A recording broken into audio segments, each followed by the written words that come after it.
Welcome back to another Monday Night Live. Uh, yeah, or once again, you guys get to hang out with me on a Monday night. Ask questions. They can be Halloween related, spook related, whatever, paper mache related, whatever. Monday nights, we hang out, we talk, and we work on stuff, right? So we're back on Pumpkinhead. Who's been, I think we've been working on this guy for like 2 years now. That's what it feels like. But we're back on him. He's come along pretty decent. I think he looks pretty cool. But we've got last week, if you're watching last week, there's some details around his bottom here. He's needing some muscle and some things like that. So everybody was, I was thinking about not putting all that detail into that, but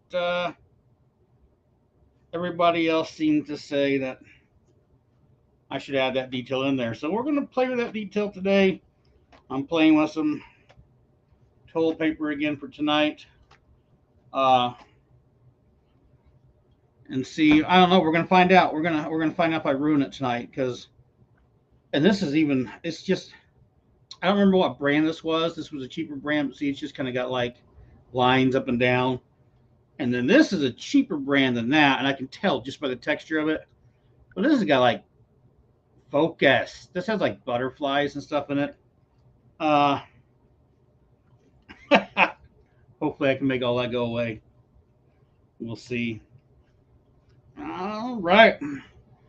4 or 5 people loading up. Who's here? Who's here? Love to see who's here. Say hi.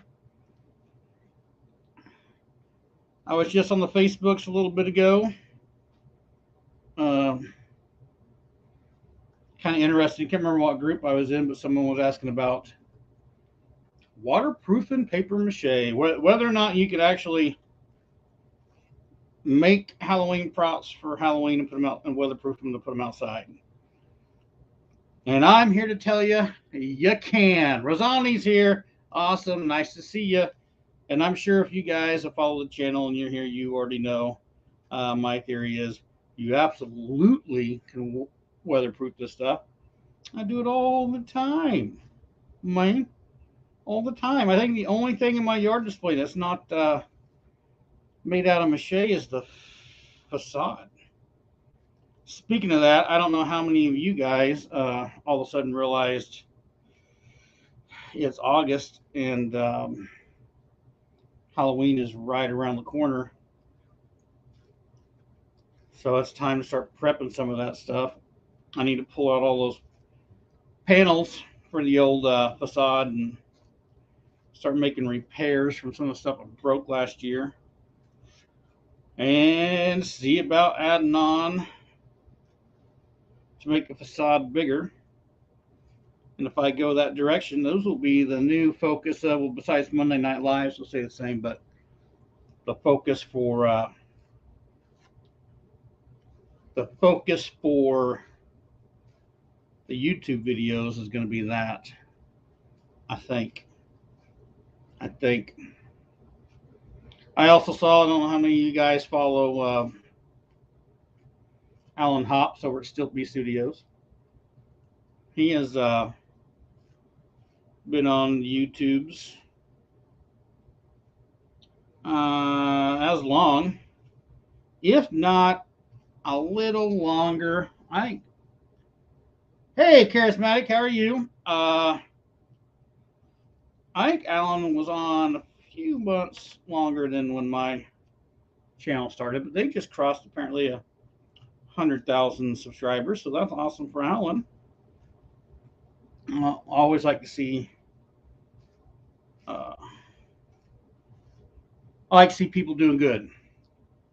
Hopefully, we can get this channel over 100,000 subscribers between doing these lives and doing other videos. We'll see. You guys want to see what I'm doing? I'm oh my gosh, loosen up. I'm tearing paper. I'm tearing toilet paper. See, Super exciting. Just getting this stuff ready. All I'm doing is getting rid of the factory edges. I honestly don't even, when it comes to using the TP, how I'm doing it, and as saturated as I make this, I bet I could get away without tearing these edges. I bet it would blend anyway, but just gonna do it anyway. 6 people watching, 2 people talking. Mazani's here, Charismatic's here.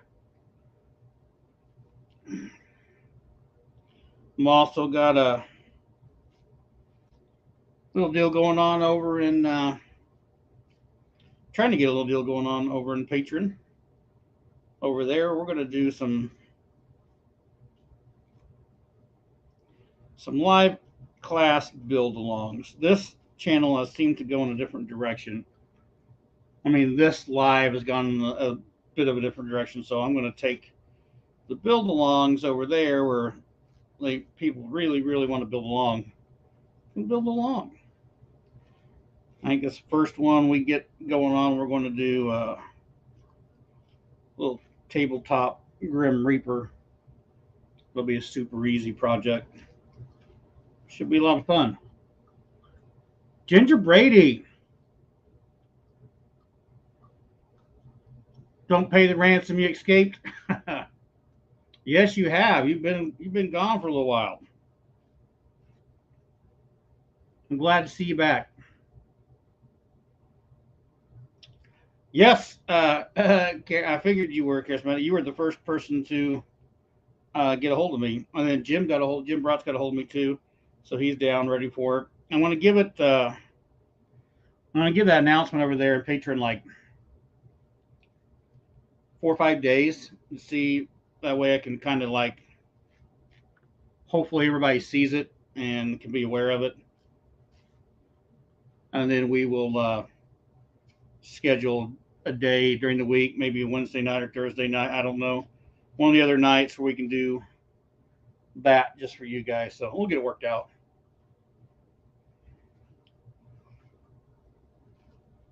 It's nice to see some old faces, old names, old faces. It's nice to see people back.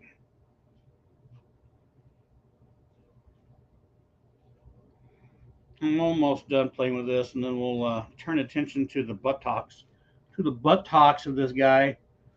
See, let's share real quick. Present. I've almost got this all figured out. Share screen, window, this guy, share. So, in this picture, which just is pretty sure this is like a model or collectible you can buy, but he's got quite a bit of, he's got some muscle coming on the old buttocks right here up into these things that we put on. Sides over here. And so I'm going to build some of that up. He's also got the back sides of his feet here. Kind of got 3, it's like the center thing kind of pulled out here, some tendon looking stuff. So we're going to work on some of that. We're going to pull some more of that detail in. I had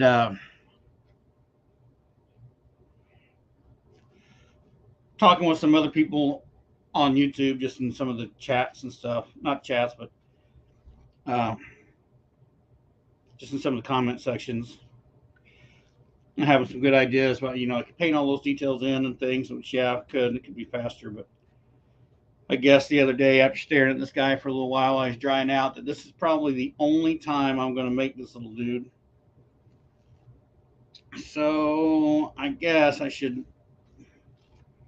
go all out and make him about as detailed as I can. Because once this little guy's made, I probably will never go back and make another one of these little guys. Now, I might make a big one at one point in time, but ooh, I still haven't even I haven't done his hands yet. I've got to put glue claws to his fingers.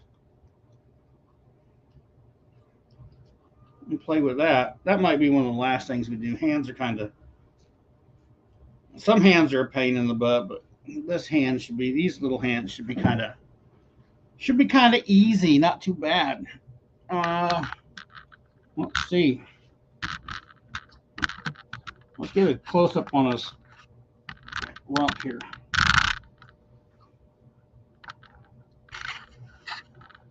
How about that? You don't have to move you guys over because I got to turn this so I can see. As I adjust my camera, forgive me. There's a picture of his hiney. Let's see if we can make something of this. Hey, Charismatic, thanks. Yeah, you haven't been. Well, I haven't at least seen you in chat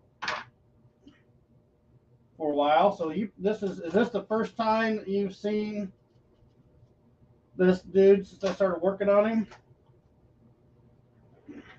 Just curious to know.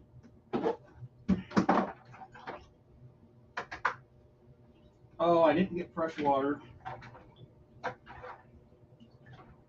So hopefully this doesn't stink. Well, we don't have smell-o-vision anyway, so I guess that's okay. I guess let's say you guys stare at his butt for now too. We can turn it because I'm not ready to spread paste yet. So, yeah, let's quit looking at his hiney. Ah, people, what kind of show do you think this is? You just moved to Mobile, Alabama? Maybe, yes, no.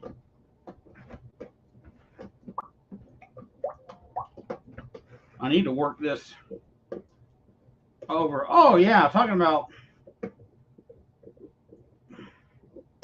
on Facebook, too, they were, of course, wanting to know about whether sealing their mache. And, of course, I use spar urethane a lot of the times. There's a lot of stuff you can use. But that's also the big reason why I use Type Bond 2 wood glue.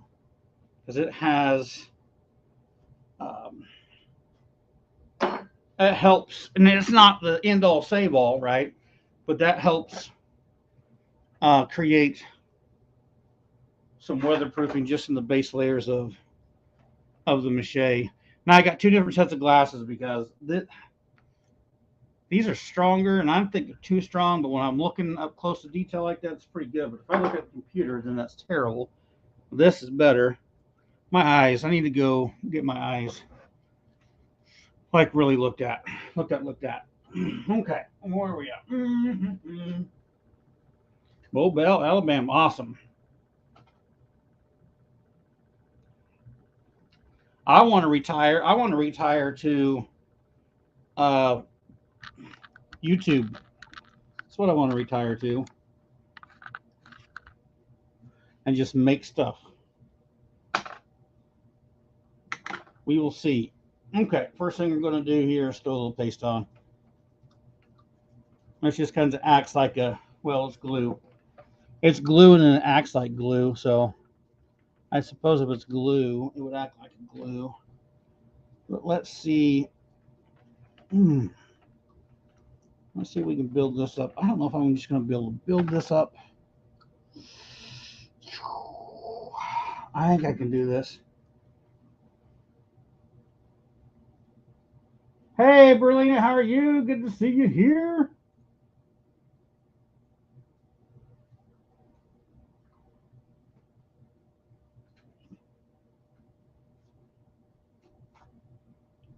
Let's see what we can do here.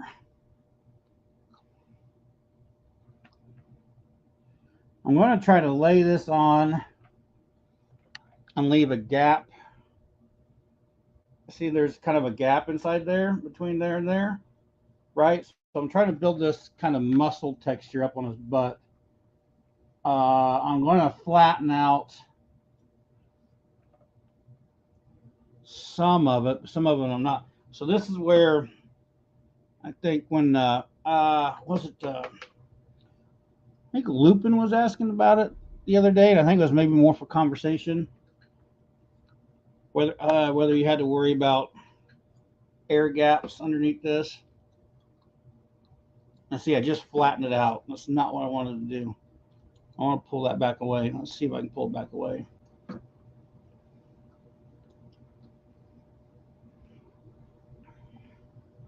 On this, I'm not particularly worried about air gaps because I want to bring this up as muscle, but I may have to add a lot of layers. I'm trying to cheat this, right? Do a light, I can light hand, have a light hand on this. Pull this back out. Well, I might not be able to do that. Ooh. And again, I might be able to get away with it.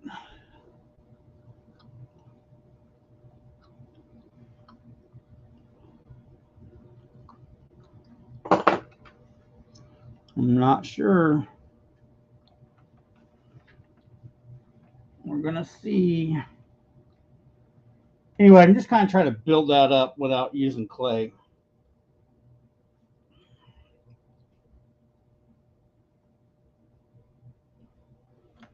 See this part here. Maybe I need to do this a little bit different.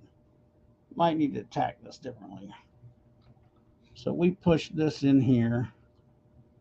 Make that more like a strand.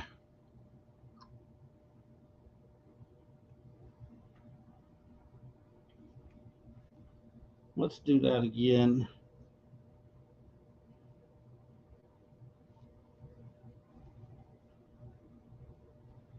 Let's do that again. Let's make this more like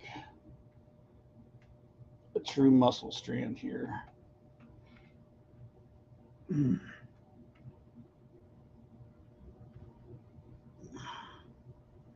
then we'll feather that out.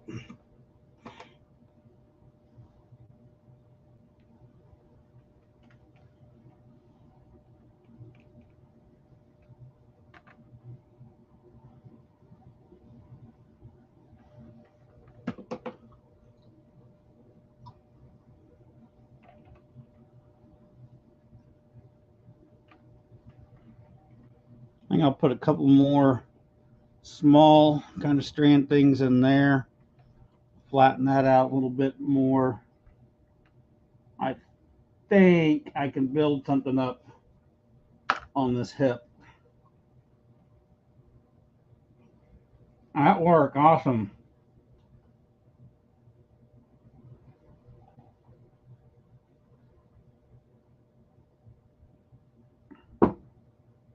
Oh, Berlin, that's no good. Where are you guys at that you're getting that weather? We passed.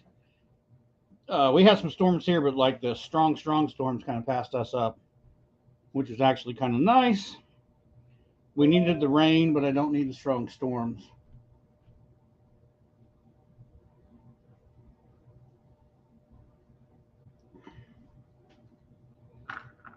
Oh, cool. Looks like we got a few people, or at least I got one person over on Facebook watching. Just in case you're on Facebook and you're getting confused, this has been broadcast live through YouTube and Facebook. So I know if you're on Facebook, you can't see the comments from the people talking on YouTube.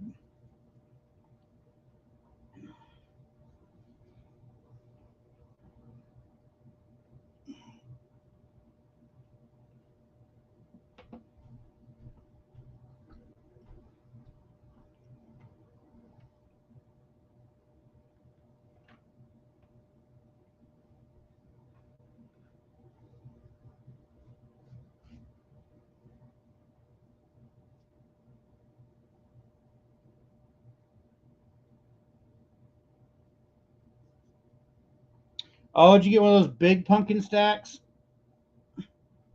from the Home Depot? I looked at those. I've looked at them. I haven't bought any. I almost broke down one year and bought one of the big 12-foot skeletons. And then I bowed out of it.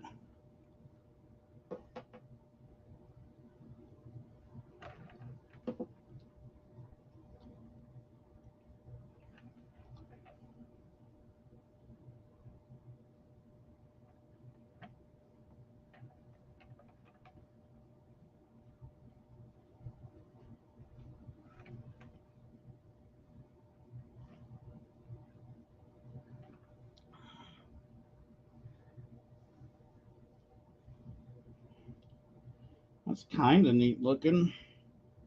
It doesn't look exactly like the reference photo, but this is giving us a little more definition back here.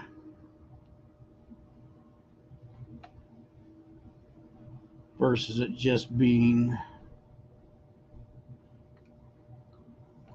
flat.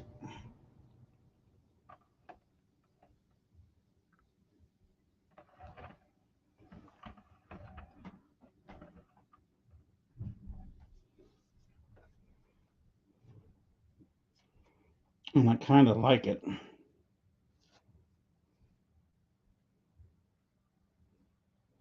Yeah, those pumpkin stacks are pretty cool looking, to be super honest.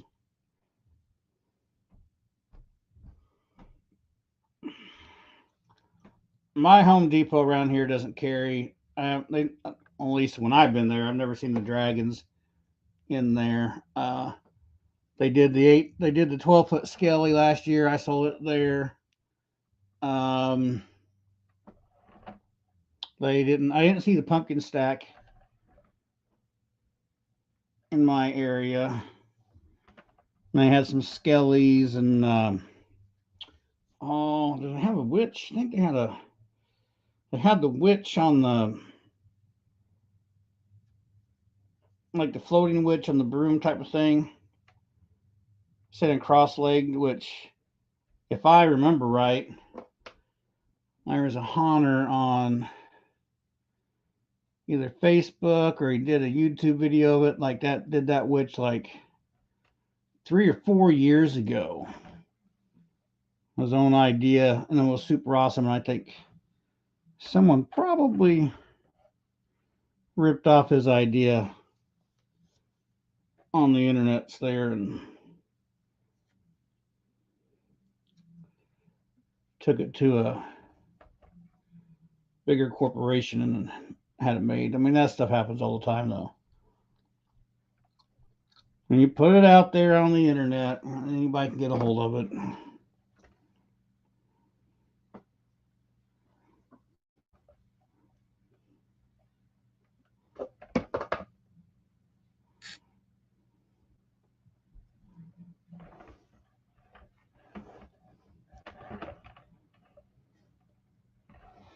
Okay, this might screw your guys' deal up, but I've got to see. I have to see some more. This lighting thing, I'm going to have to get figured out. Where the lighting's good for you and it's good for me to work.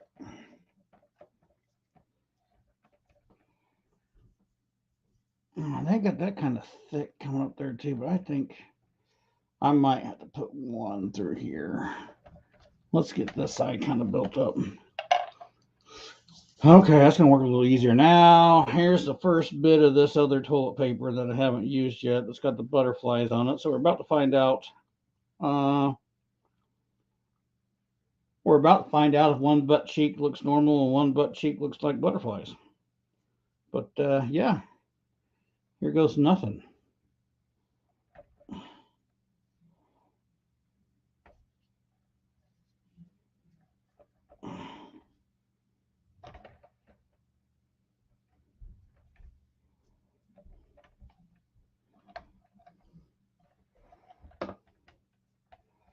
Here goes nothing.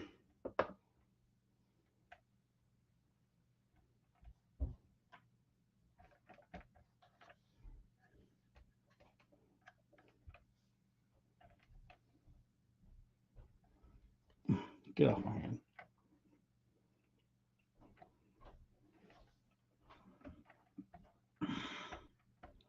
Oh, this might be. I may have just doomed myself on that. This cheaper TP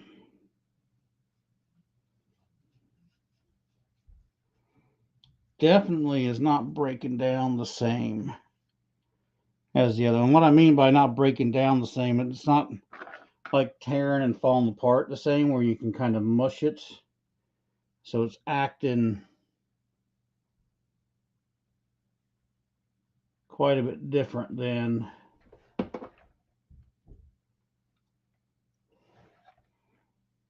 the toilet paper I've been using. So this might be.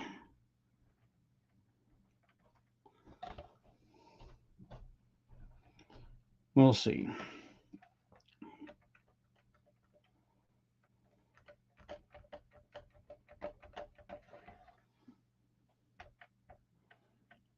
It may just take a little more oomph in it.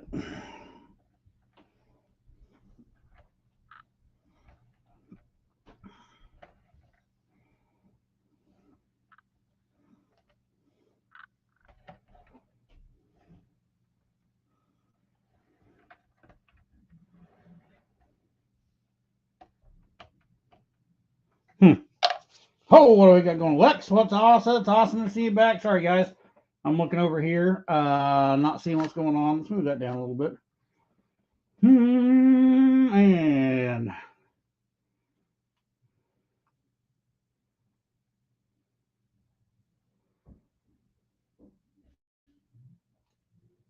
all right, charismatic.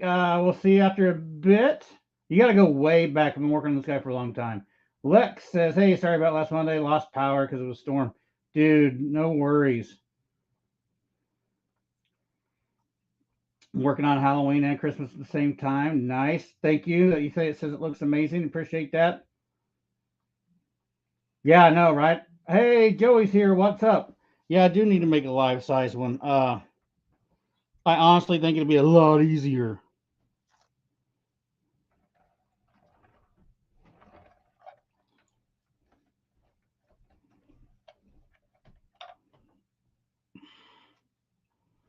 But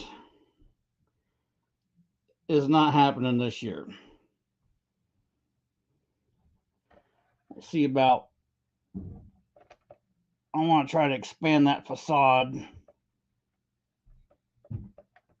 some, so I'm going to play with that here very soon. That's going to be some of the new videos coming out.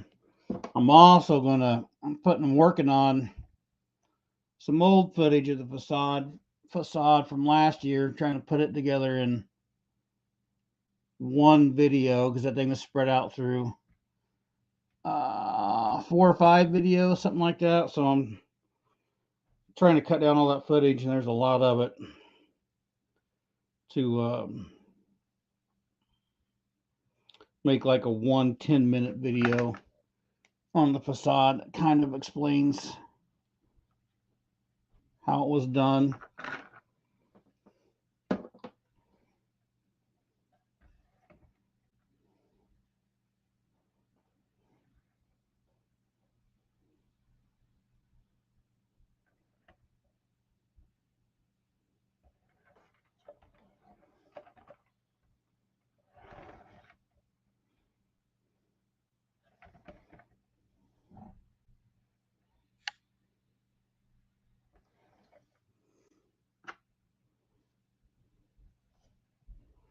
So far, so good. We don't have any butterflies showing up on this, so yay.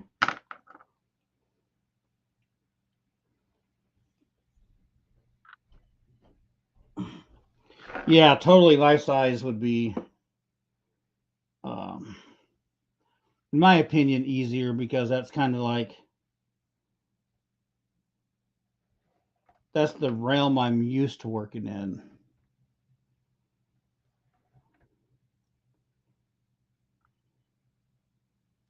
This little 2-foot guy here is not my norm. I mean, the pumpkin guy back there, yeah, he's only a couple foot tall, but like overall, that pumpkin is, the size of a pumpkin. The teeth of the mouth is big, the eyes are big. He's got small, stubby arms, but they're not these teeny tiny things with this crazy amount of detail in it. So it's different, if that makes any sense whatsoever. I wonder where Lupin's at. Haven't seen him tonight. Also I don't see Keith on here, but Keith's been pretty busy between night jobs, and he's been working on some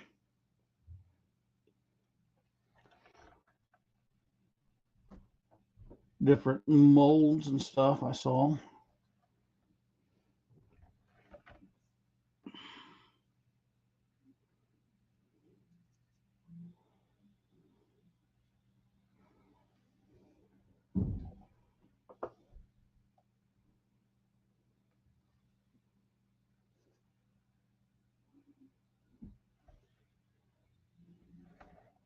Mm-hmm.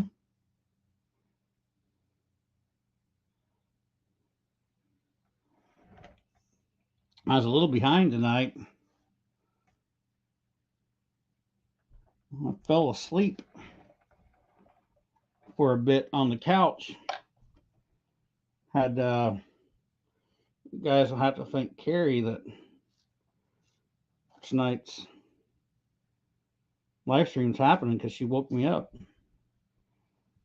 saying, "Hey, babe, aren't you doing the live stream?" I'm like, "Oh, yes, I am."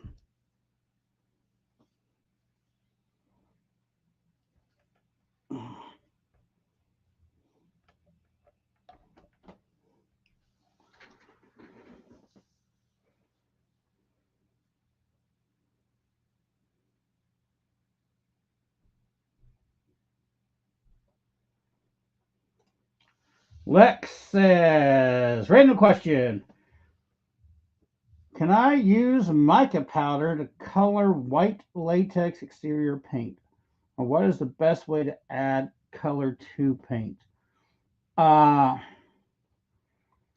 might be able to do the mica powders in there. I mean, that's how they do some tinting. Or if it's just straight white, you could probably tint it with some not latex, but just some gosh dang it, some acrylic paint as well. I haven't tried to tint much latex. I've always, let me straighten that up. I have changed colors of latex paints with other latex paints that I've had around, just mixing them and playing around, see if I can get a darker color or something.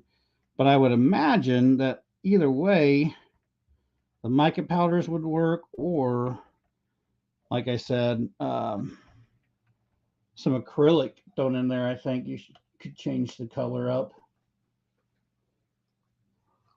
So Lupin's here. What's up? I'm here. Said hey earlier. Oh, Lupin, I missed you then.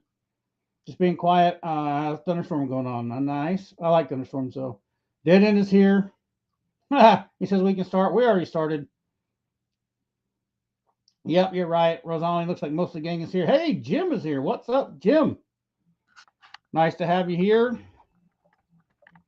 I'm still struggling with this guy.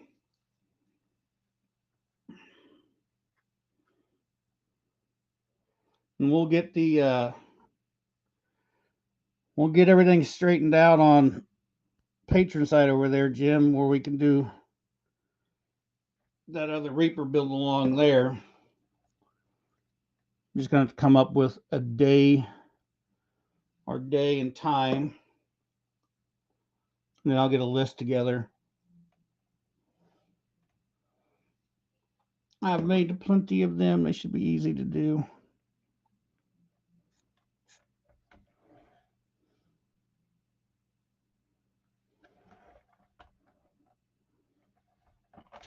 Let's see.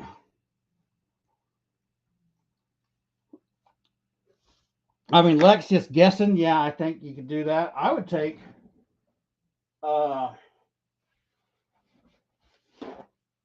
and test it, right? Like I would grab a little, like I got some little plastic cups around here that are not much bigger than this shot glass. And I'd throw a little bit of that in one of those cups, and if you got the mica powders, I would throw the mica powders in there and test it, see how much it tints it, and then paint some on, see how it dries or whatever. Do a few random tests on something small or with some small amounts, That way you're not wasting a whole bunch of latex paint, and just see what happens. I'm all for trying some new things.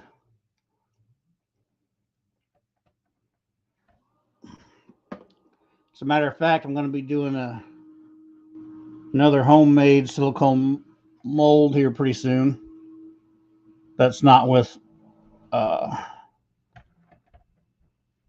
proper silicones that you'd buy to mold with. And then I think I'm going to try to do a like the mother jacket on the outside with mache clay, just to do some testing, see what I can do, see how cheap I can make some stuff. That's starting to give him a little bit of booty texture there. I'm probably gonna have to leave that alone. It's starting to fall apart. So we got a little close up here. I've given him a little bit of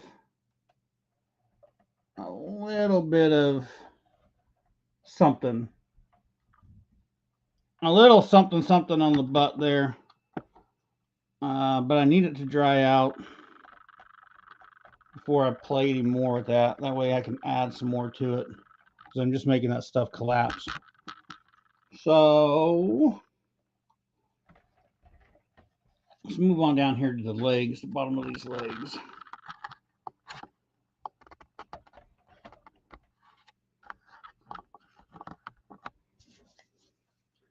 We'll play with the bottom of the legs here. We're gonna get there. Okay, see, in this thing, you've got some dimension here. You got like, that looks like some, maybe a tendon type of thing that's running right up the center of the leg there, and then there's kind of one to the side there and there.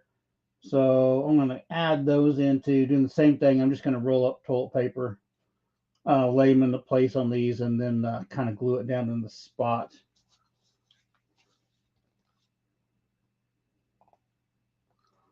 Yeah, Lupin has an idea there. About might be better to apply the mica powder to the paint while it's wet. I've never played with mica powder, so I don't know. Jim, I'm glad you're able to make it again. Dead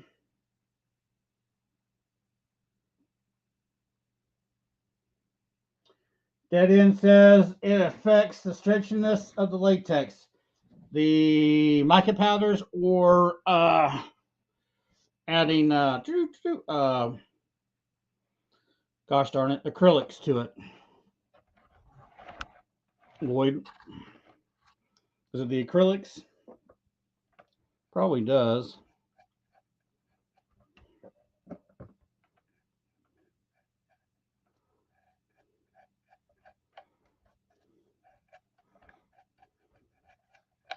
Although, depending on what you're painting, like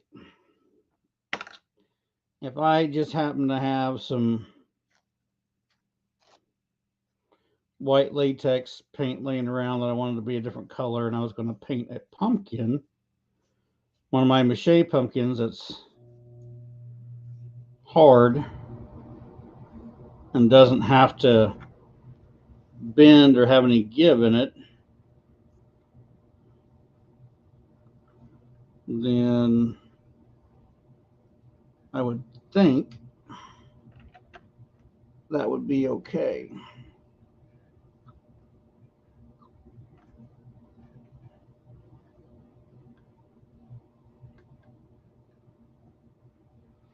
Because I mean, yeah, I understand that completely. Just like I learned the hard way. There's a video on the channel. It's an old one where I made a gremlin, and I made the gremlin out of.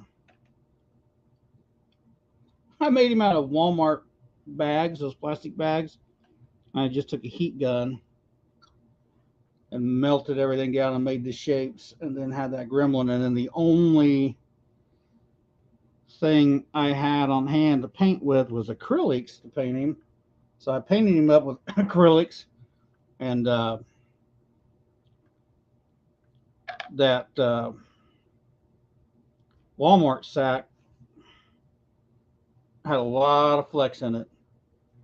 So over time, it completely, like, all my paint just basically flaked right off of him because it was just all acrylic.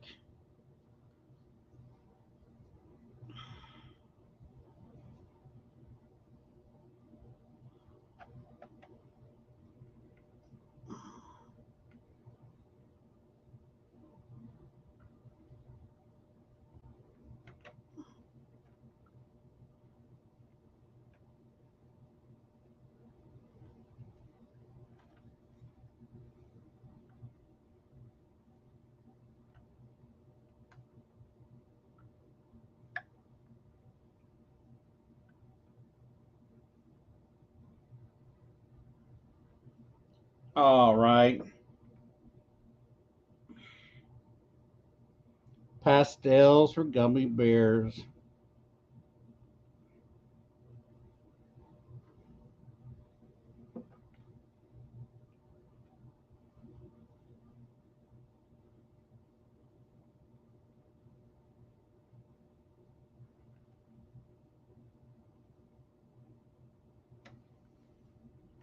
I've had some people that said they wish I would decorate for Christmas, but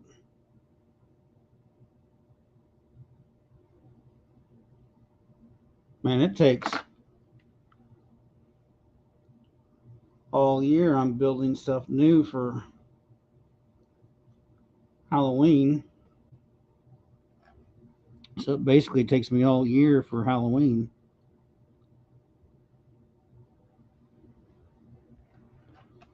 Although,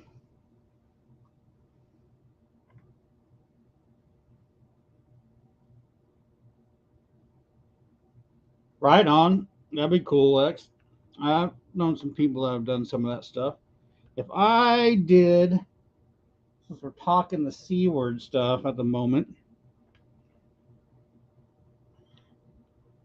if I did a Christmas decor thing, I think I would have to do, I would make the characters and do a scene from Rise of the Guardians. And if you guys don't know what Rise of the Guardians is, I just don't know what to tell you other than you're missing out. Because that show is great.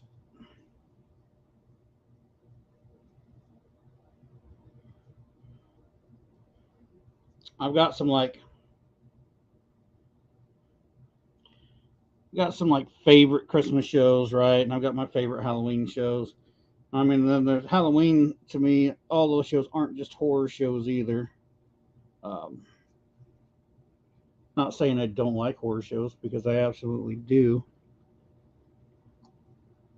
but I also like I like shows that give me that just kind of traditional spooky vibe of Halloween from like being a kid. And one of those that does that in a great way is Monster House animated Halloween show. It's just so great because it's basically the house next door that's run down, not kept up very well, and kids are running around town talking about how it's haunted and all. Yeah, that's great. I love it.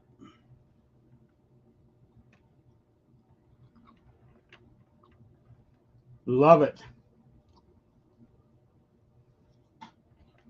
Okay, so we got a little duper dolls going on here. I'm going to throw a sheet of TP over that and push it in and kind of blend that in just a little bit better. But I can even talk tonight a little bit better.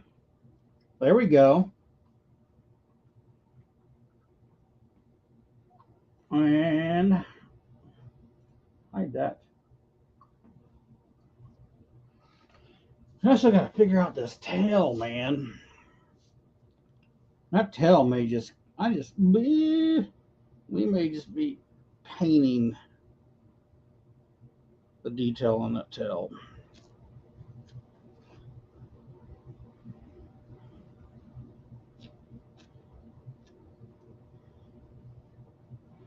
We finally got a break in the heat around here. I mean, it's not like as kids, I remember we had hot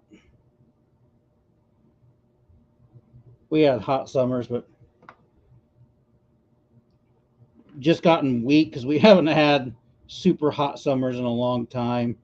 Like it's been since I was a kid, since we've had days, in the hundreds and stuff. And we've spent the past 2 weeks.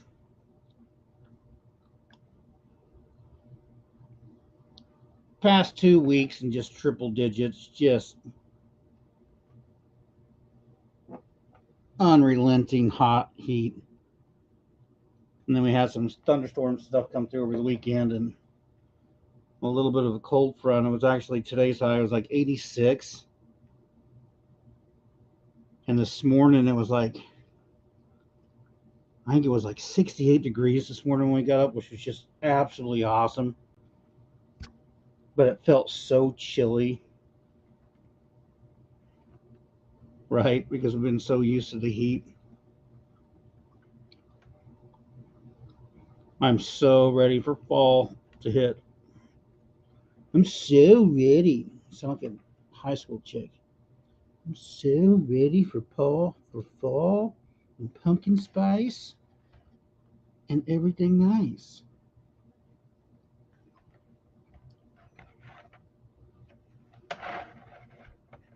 115 in Vegas. Dang. That's hot.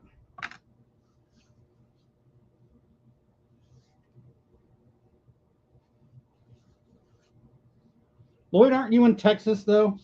Is that right? Am I right?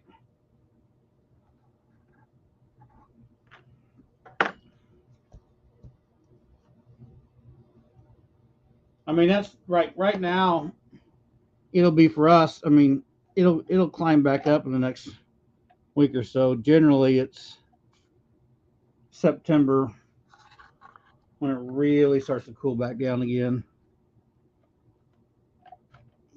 I remember last year when I was making that facade, I started in September, and when I first started, the first week it was pretty nice and pretty cool, and then it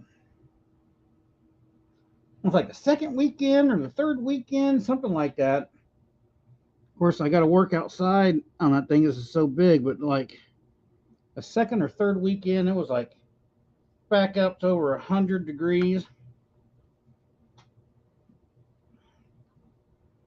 And I was just like, dang it.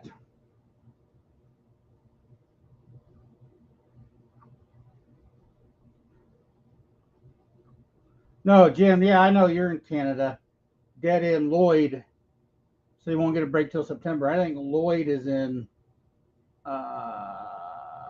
Texas.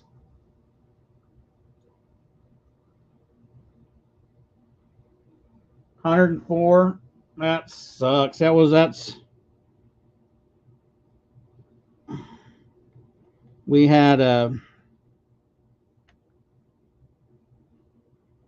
couple days of 103, 104.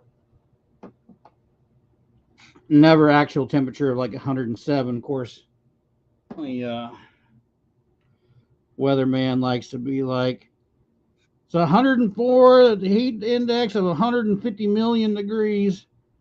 I mean, so I think the heat index at one point in time last week was 112 or something like that. It was hot. It was miserable. It was miserable to be out working, doing what I do.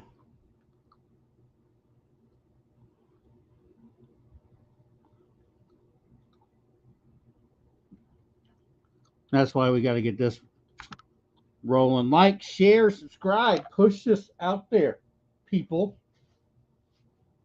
The more peoples that can watch this,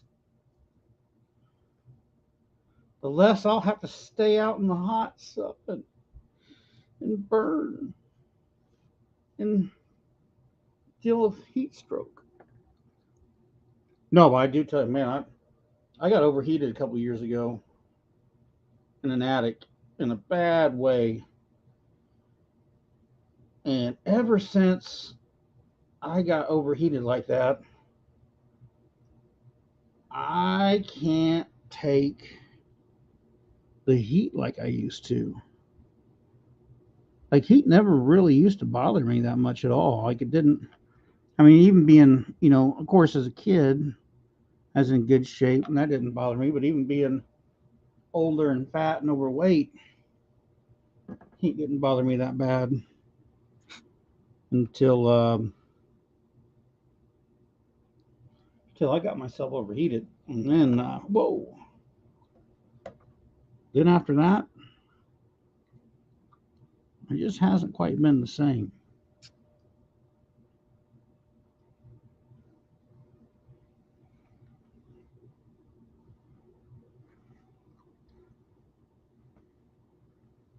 My body wants to shut down a lot quicker.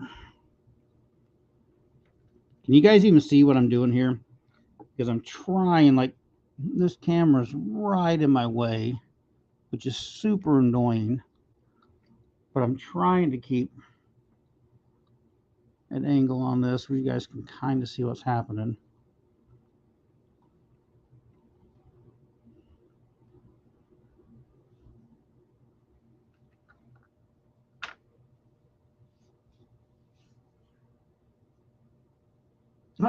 Jim, I bet you we're melting over there.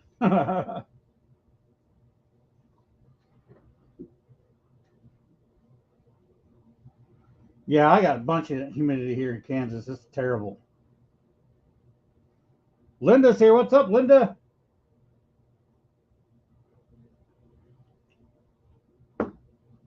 Linda Hines is in the house. She's here with her pet alligators from Florida. Don't mind the big green thing on the side. He'll leave you alone as long as you don't look him in the eyes.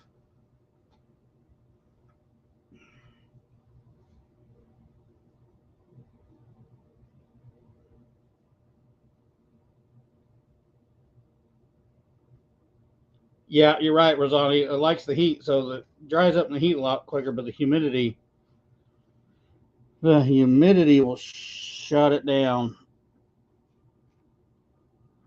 when you're trying to get it to dry.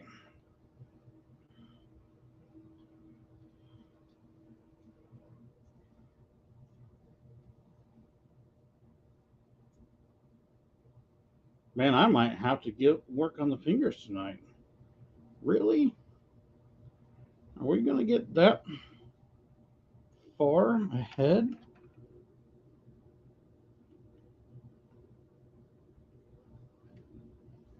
Keep looking at his butt here, and I think it looks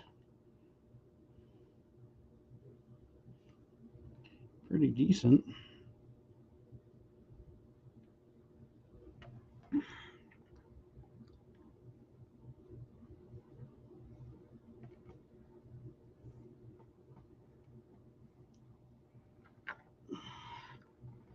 You need to scoot over this way.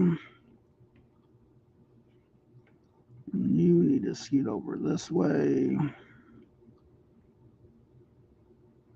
I'm sorry if it sounds like a lot of heavy breathing. This camera is right. I mean, right in my face. Right next to my mouth.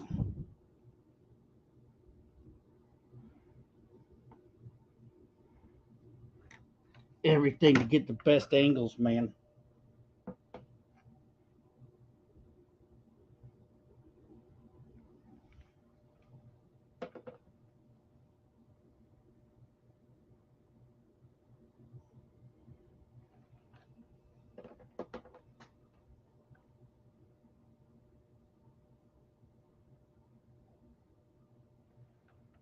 Mm.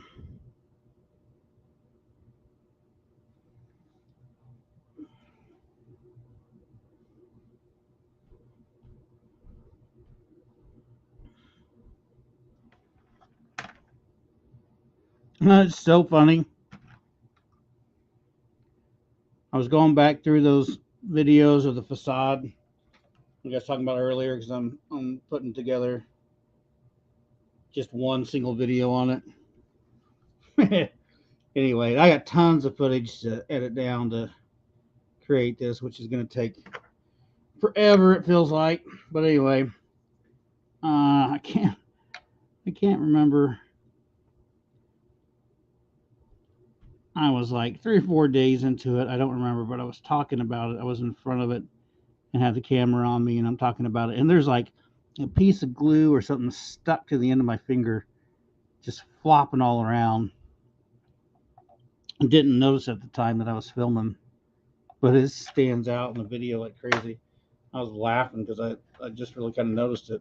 I was like, that's kind of gross looking, but funny at the same time. Okay, let's get a skin over that. Mm, yeah, heat exhaustion's no fun. I was in an attic. I was about to pass, like literally, you could see the um,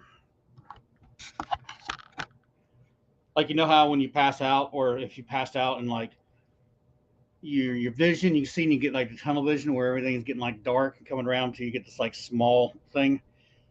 I was literally that's how it was so hot, and I could see the end of the end of the attic to get myself out, and it just I thought I was gonna pass out inside the attic, and I just got myself face first out the edge of it and got myself down. I was overheated in a bad way that day. It was no fun.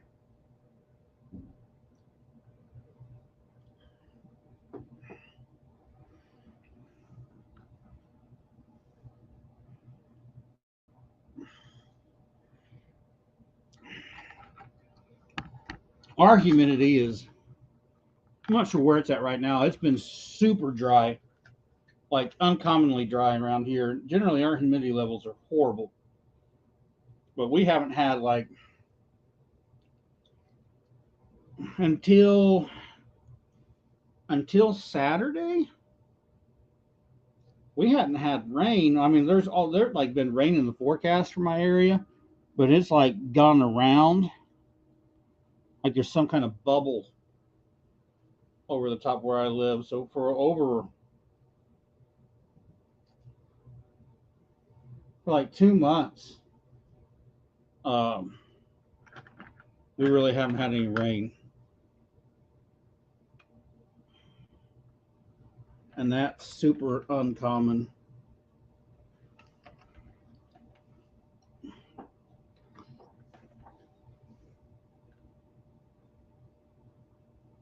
And here's the bad thing. So, okay, we haven't had any rain. Humidity's been down. We've had like all these, you know, chances for rain. Hey, there's a 45% chance of rain. Da da da da. All that stuff, and it just never happens, right?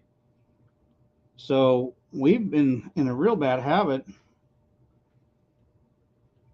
of just leaving the windows cracked on the vehicles for like 3 inches or so, just to keep the cars from melting on the inside, basically, because it's been so hot. And it was Friday night.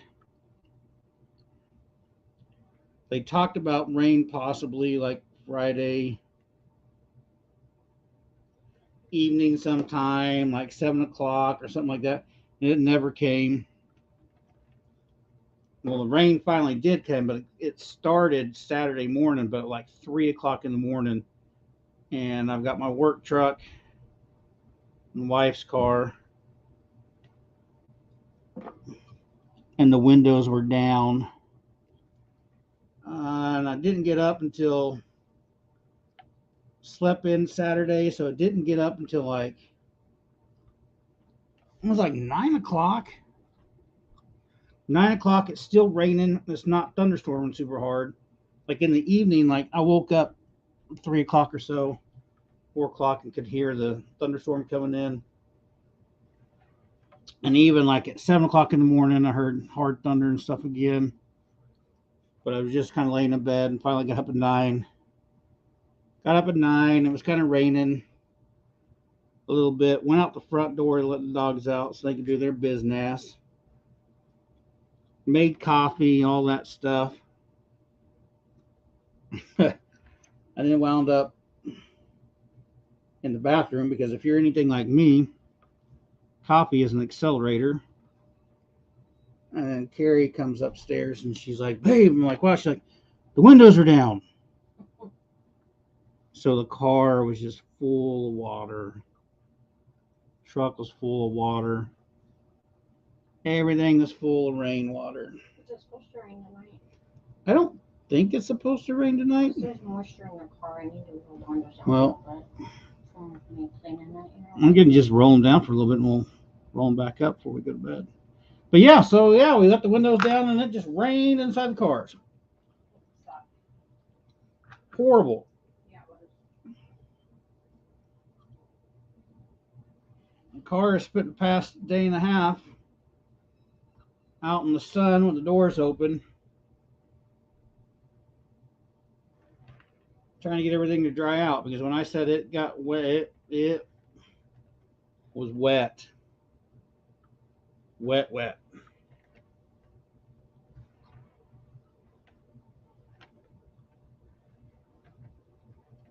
Okay, that needs to dry up some too. I'm going to mess that up.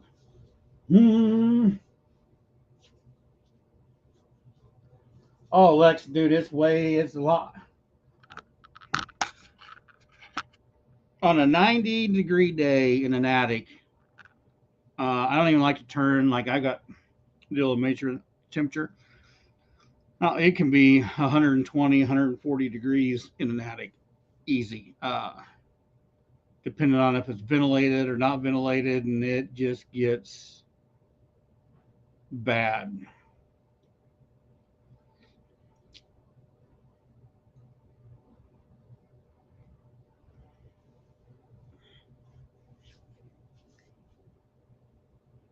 I try to wet my hair before I go outside, but it dries off too quick. Generally, I have a hat with me, and then I'll get my hat wet and throw it back over my head.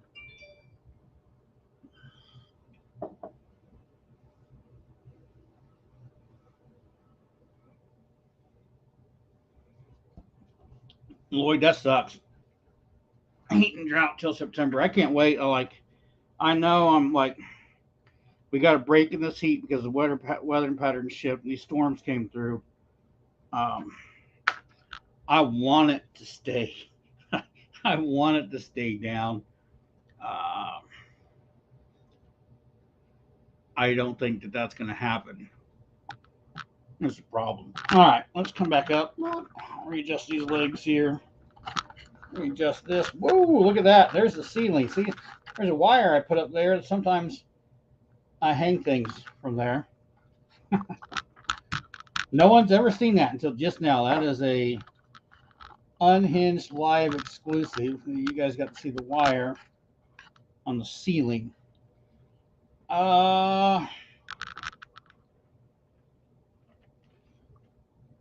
I'm debating. I think I'm going to go ahead and glue claws on. This tail is what I'm. No, you know what? I know what I'm gonna do right now. Lex, have a good night, bro. Thanks for stopping by for a little while.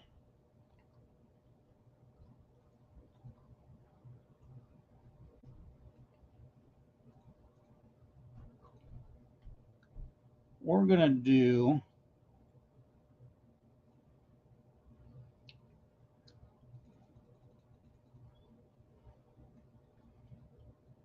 I'm talking about last week. I'm gonna add some of this stuff in here. And I'm just going to use the jute twine like I did on the back. So I'm going to stuff some jute twine in here, and then we're going to lap over a couple things here that look like abdominals.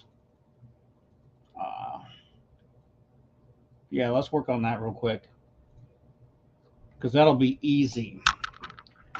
That'll be easy. Well, let's find first my jute twine. Where'd it go? Here it is.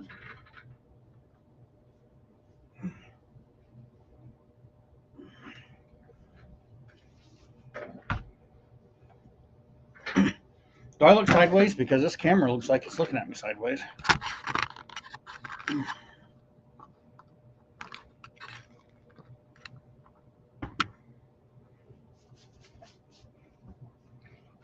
An hour and 26 in. Any other questions? Any other anything? I'm here to answer all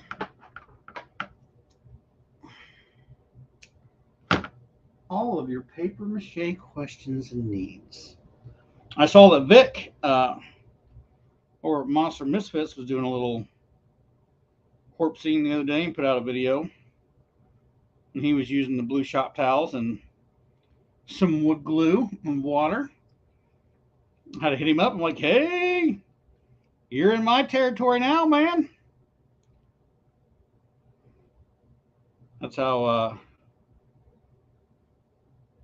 on all my groundbreakers and things like that, that's how I've done all the corpsing on them. Is the blue. I like the blue shop towels. They work the best.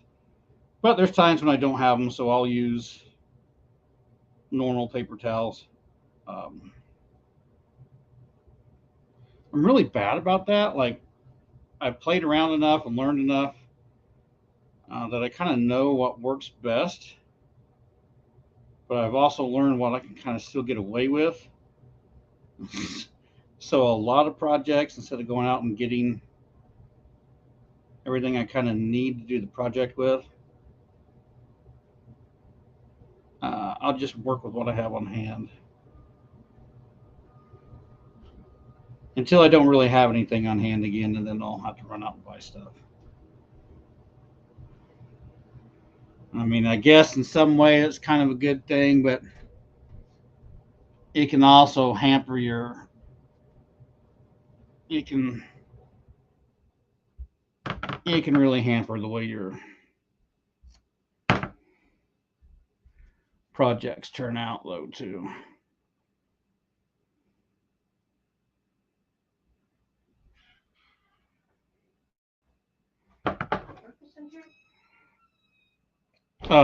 No. Is he on the bed?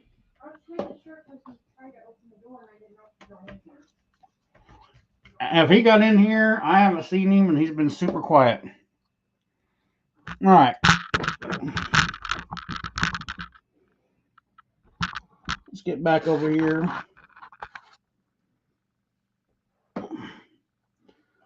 Let's lay out some weird veiny looking stuff.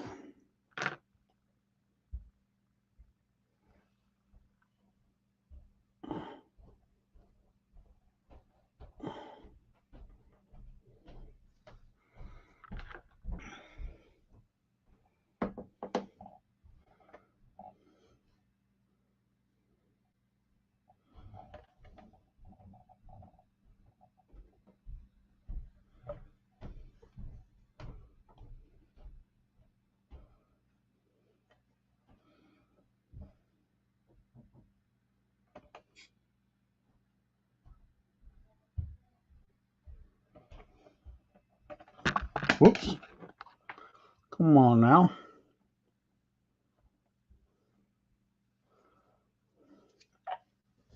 I want to add. I need to flare out a little bit more. I need to make. I have to put a little bit more on this to make that stand out. So I got to get some other stuff ready. Hang on just a second.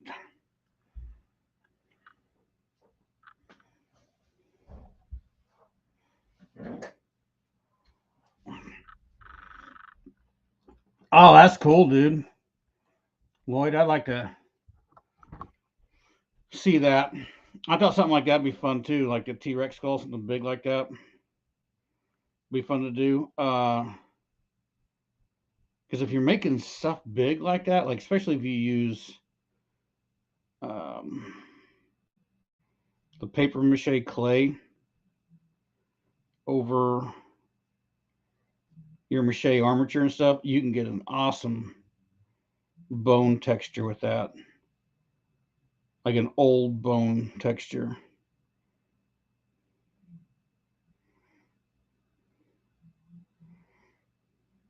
So something like that would be super fun.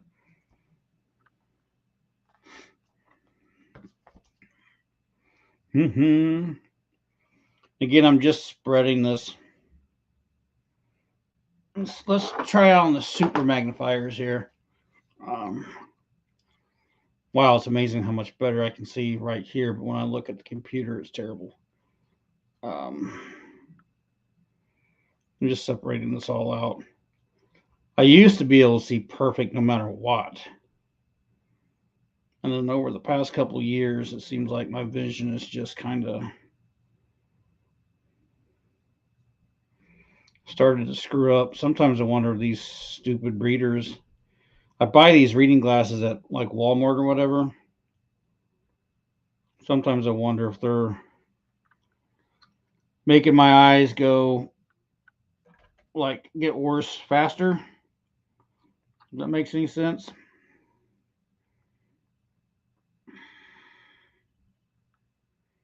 I wonder if there's some studies on that somewhere.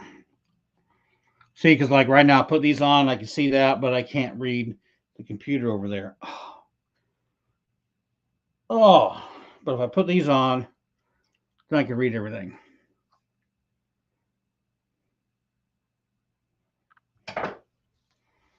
Yeah, Lloyd, send me a picture. You can either you can email it to Unhinged Prompts, or you can send it on Facebook. Just DM it on Facebook or something. What have I eaten my mache paste? What was that? Yeah. Anyway, Bob Carroll, what's up?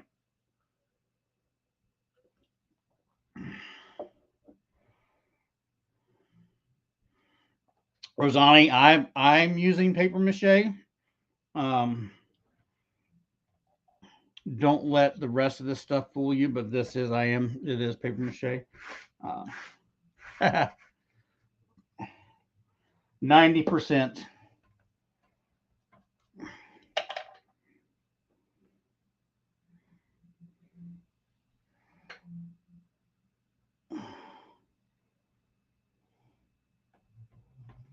It wasn't originally my medium of choice,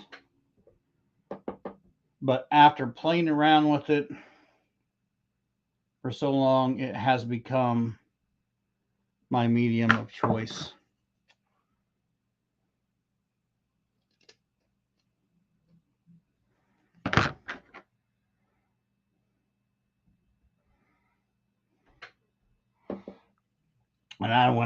When I started, that's man, when I started, that was part of the whole reason why. Here, let's see. Quit looking at me. Quit watching me. Watch this guy. This is where the entertaining stuff is. Uh, was a lot of why I started doing the channel because when I first started doing this, you couldn't find, there wasn't a lot of information out there as far as like,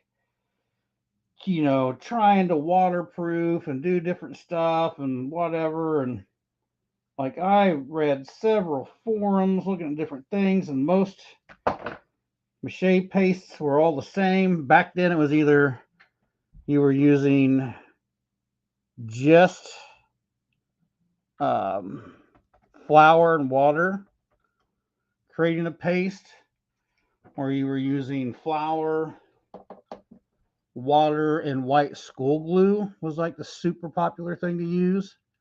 And then other than that, the only thing I could ever find was people saying use wallpaper paste. And I never really bought any of that stuff. And then it was a friend of mine who does a lot of construction work.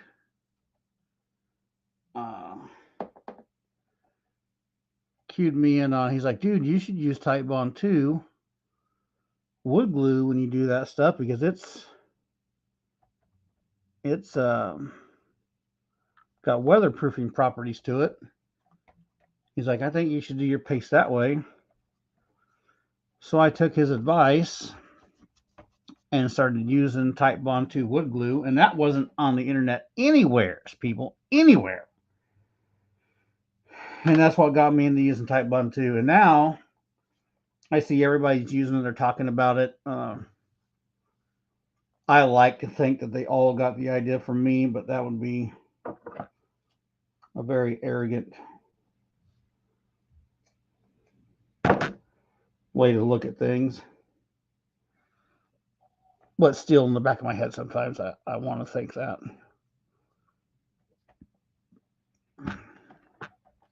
Because there honestly wasn't a whole lot of info out there. Dan Reeder started throwing stuff on YouTube, building those dragons, which was absolutely awesome. And he made a couple books. Stalloween hit the scene. Pumpkin Rot was on the scene. Stalloween made some super awesome stuff. I was always a big fan. I think everybody's a big fan of Pumpkin Rot.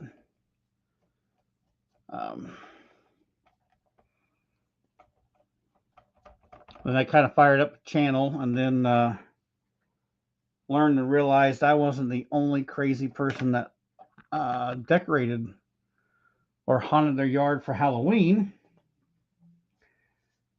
and found this whole other community. And then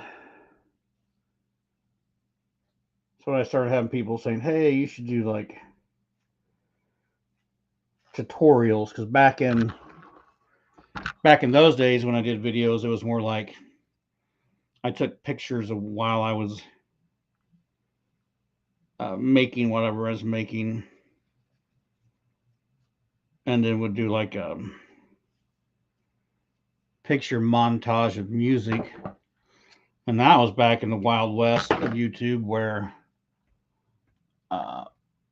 at the beginning you didn't get copyright strikes for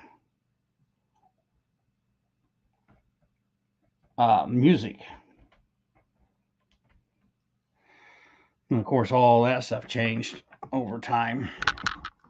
It's been a long process. It's funny. I think back about that. I've been playing with this channel for quite a while.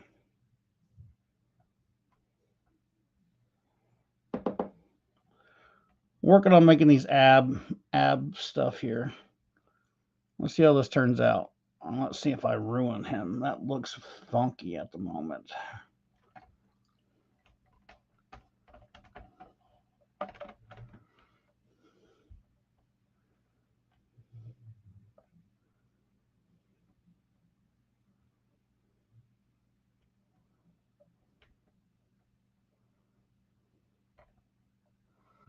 I think that's going to be okay, but I'm not going to be able to put I'll have to put the other layer on. I'm going to do another ab right through here, because he's just got two big long abdominals, which is just crazy. But I'm going to add another one here, and I'll have a little separation here. Then we got this funky stuff here on the sides, which kind of like what that shows on that picture there. I'll put this other one in here. I'm going to let that dry, and then I'll come over the top with some with another thing of TP to basically skin it all together and make it be cohesive. But I won't be going over this craziness. I won't be going over this craziness because I want that funkiness to be seen.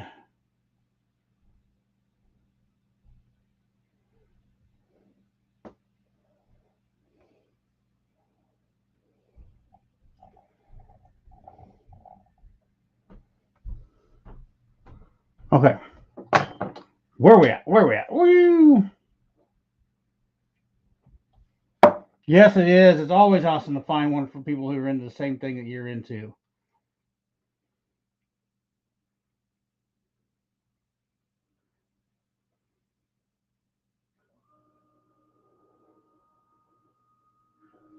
Yeah, Rosani was super hard to find that info back in the day.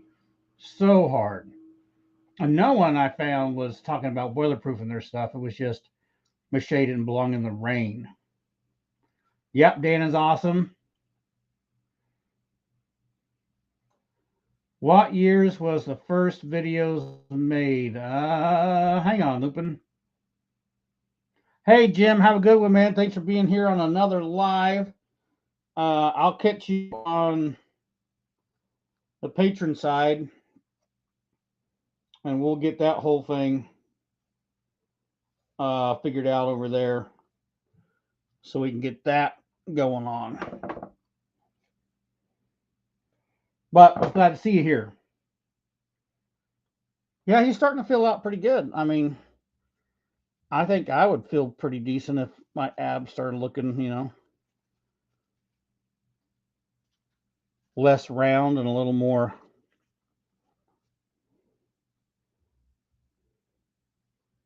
shaped.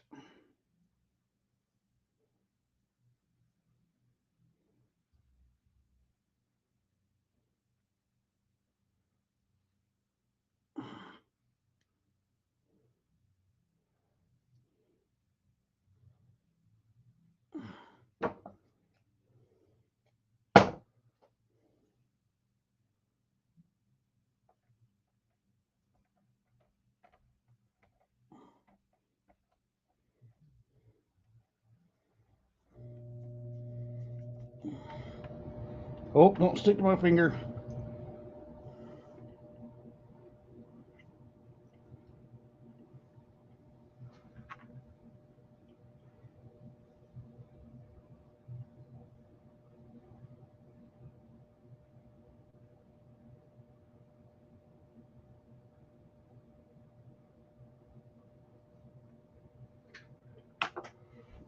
Dead End said I mentioned on Sylvie Studios, Alan. I was about to start making a Tranter troll mask.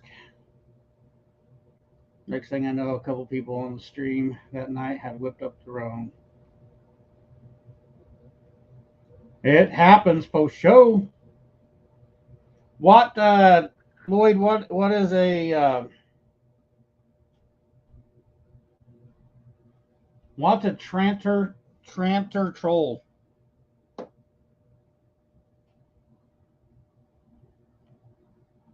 I'm not being sarcastic. Uh, I haven't heard of it.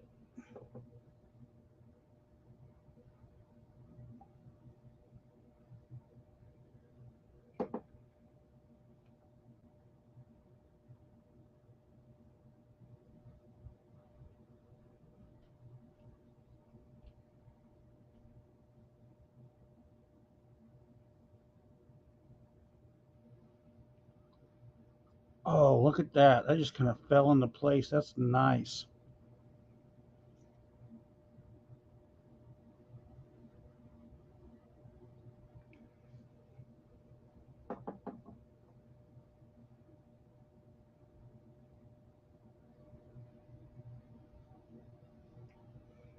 Did you hear that there, Pumpkinhead? They're saying that you're filling out nicely.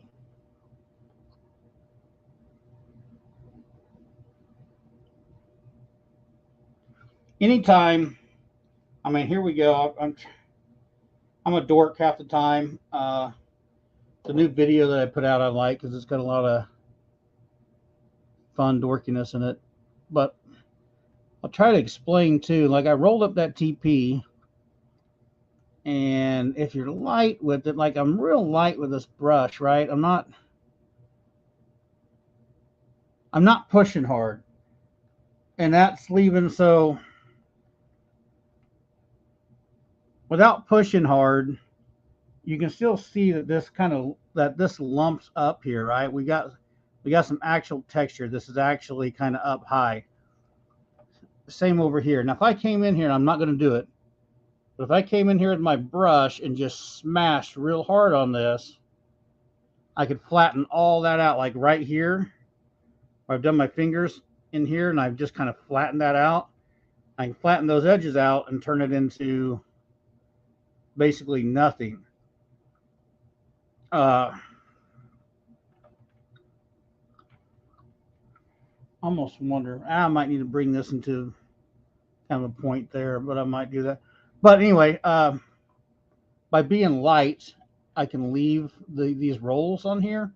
And then what I was doing just a minute ago, so when you saw my brush all full of mache paste, I'm just basically letting that mache paste come off the brush and fall in and saturate onto that toilet paper, right?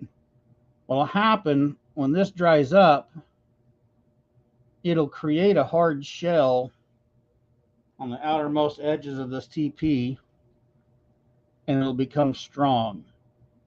So then after it dries, I can come back in with TP over the top of all this and skin it, and I can actually push down with some force, and none of that will flatten out because it's dried hard.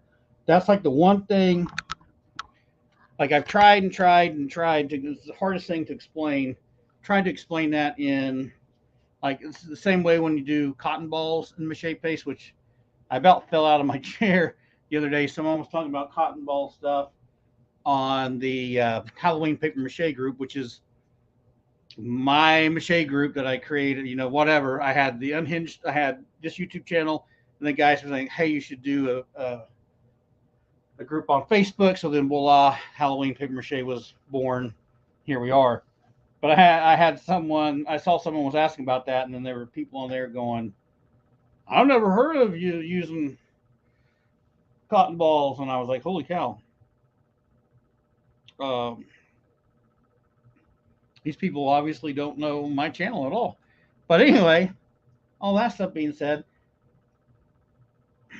even when you're working with the cotton balls like that, you can lay them down. You can create some humps and rises in them just by lightly, very lightly using that brush just to kind of soak some of that paste into those upper layers. And if you leave that alone, it takes longer. Yeah, you got to wait a whole nother day or whatever, but you can apply some of that detail at first, get that right raise in it, let it dry up, it becomes hard, and then you can go back in over it again and add more to it later on. And the biggest key is probably just patience. I know people just want to get this stuff done and to get it done fast. Um, when you're using this medium, at least with me anyway, maybe it's just me. Maybe there's people out there that can just mache like 1,000 times faster than I can. But for me, and the way I do things and what I do, you have to have patience. It's kind of, you got to kind of build up some things and then move on. Is this the most conventional way to do things? No. You know, someone with some clay and stuff that's just sculpting out of clay probably had this guy whipped out, whatever, 5 months ago when we started this thing. Uh, it's just kind of fun it's fun to take things like, who would think that you're going to sculpt, right? Sculpt details with whatever, making the fix the face. Like, remember when we did the face, all the facial details, all that stuff was sculpted with toilet paper and glue. So that's kind of the fun part of doing some of this stuff, is what I get a kick out of is making something look like something with the most you know, things that you wouldn't think that you could sculpt with, right? Does that make any sense? Yes, no, no, yes.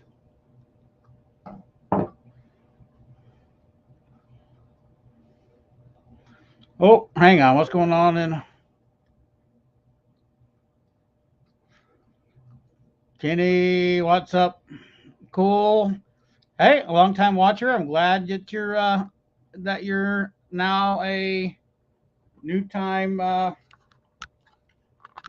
new time talker. How about that? And then someone just reacted on Facebook. I saw that. If you leave a comment on Facebook, I'll see it. Uh,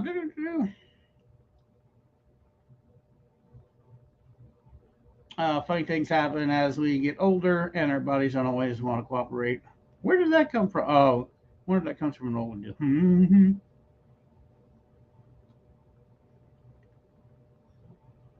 Booger lips from Ernest. Scared stupid. No one ever talked about it until brought it up. Yeah, right. I had to go look that up. For one, Lloyd, I'm gonna look that up just to see it because I've seen that and I just don't remember. I don't remember.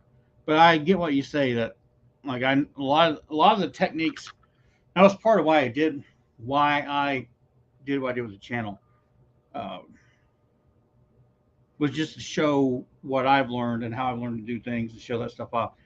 The funny thing is I'll see sometimes I'll see posts and I see something I know for sure it came from the channel, and some people talk about it like it's just their idea and they came up with it, and I don't call people out on that stuff. I just feel like it'd be a an ass thing to do, and I don't want to do that type of thing. But I laugh because there's some people out there that got some traction, and I'm like, hey, I know where you got that idea, but whatever, it is what it is. Keeping it light, yes, patience, absolutely. It takes a lot of patience, lots of patience. I'm going to make this little pelvis groove in here. If you have kids, you might uh, you might have them leave the room now. We got to work on his naughty bits, which really aren't going to be anything, but it'll look like a Ken doll. You know who else I don't see in here harassing everybody tonight is I don't see Craig tonight. I wonder where he's at.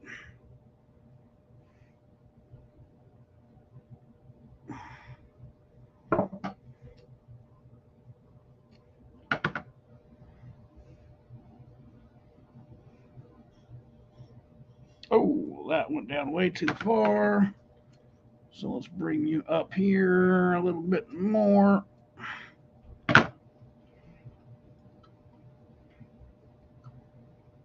How's that going to work?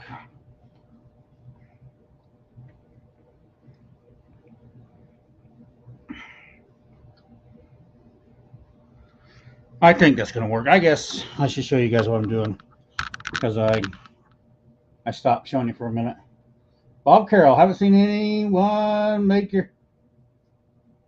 Nope. I had one.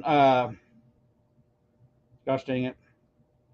I had a viewer who did, and they sent me some photos and looked super neat. But no, Bob, I haven't seen anybody do the jester. Uh, just more along the lines of the pumpkins, which I love. I love seeing people who do the pumpkins, and I can see like the second generation pumpkins and their stuff.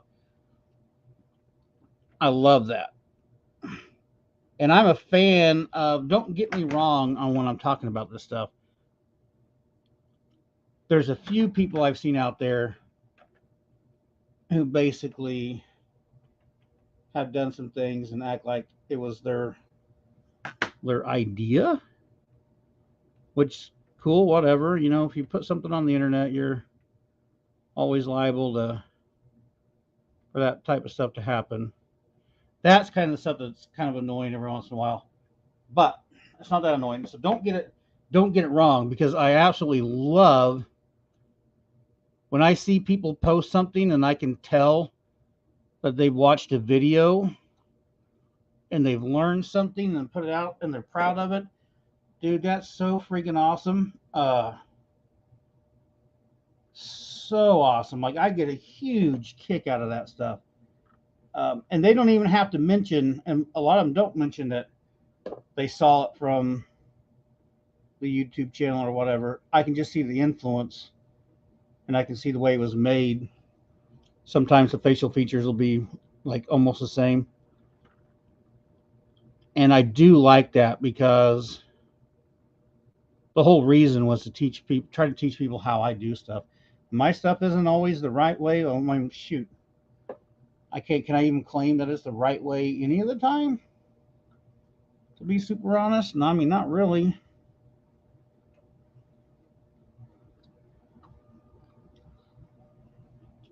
But I do love seeing it. There's just a few actors out there that I've seen that uh, I've watched some posts and watched some things and seen it carry out in a fashion of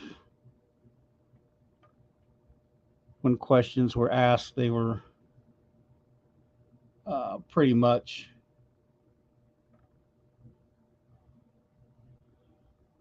passing it off. It was all their idea and their way of doing things. And there's only been a few of those. But other than that, I love seeing people do stuff. It's super cool. I can't explain that feeling. I mean, that's really neat. I'm not some super huge YouTuber by any means. I'd love to be one of these days, maybe, and my stuff isn't the best in the world either. Absolutely not. I got a long ways to go in learning how to freaking sculpt certain things or whatever. My abilities are limited, but it was the whole point of this whole deal was to teach people how to do things. So that's whatever. I'm losing my train of thought. Where am I at? For a minute, I've sounded like I was an arrogant ass. I don't want to sound like that because I'm not. I've just seen certain people. This is like how. But anyway, that's up being said. The whole point was to teach, and I want to teach because there's people out there, and I hate it when I see people who are like, I can never do that, and I'm like, yeah, yes, you can. Yes, you totally can because I didn't take any art classes. I didn't take any sculpting classes. I didn't do any of that stuff. I wanted to make things cool for Halloween. I couldn't afford to go buy stuff. And back in the day, oh man, back then, what Spirit of Halloween really wasn't a thing. So it was like Spencer's. And I really think in the history of Spirit and all that stuff, I think that's really where Spirit started was through Spencer's stores, outlets, and then they became their own thing.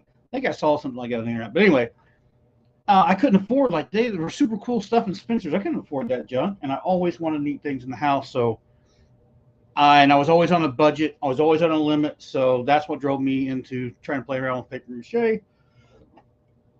And then I had some epic failures, and I had some cool stuff happen. And so that's what drove to the channel to try to teach people to be like, yo, hey, if I can make this stuff, if I can figure out how to excuse my language, if I can figure out how to half-ass sculpt something with paper and glue, anybody can, right? Because I'm just some dude.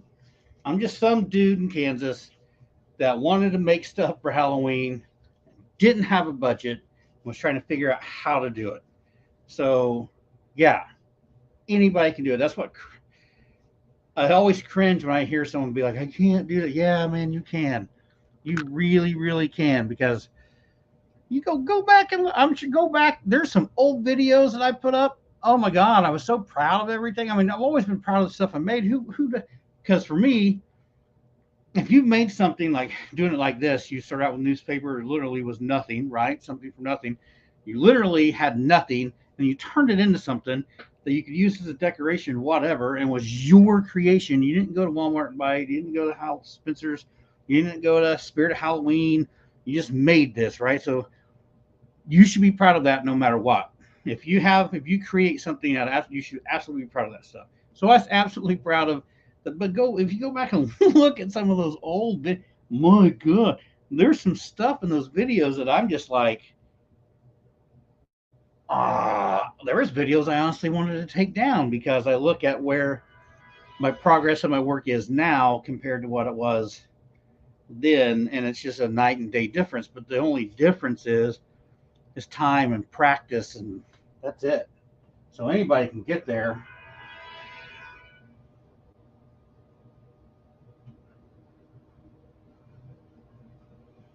Uh, and I want everybody to realize that anybody can do it.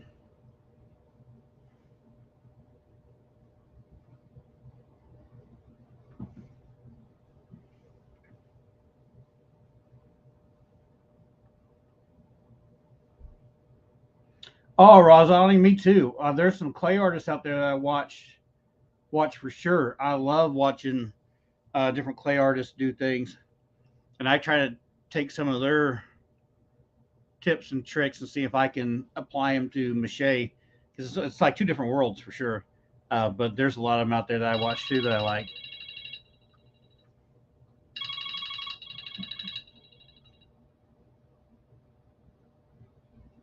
It's almost 9 o'clock and the phone's ringing.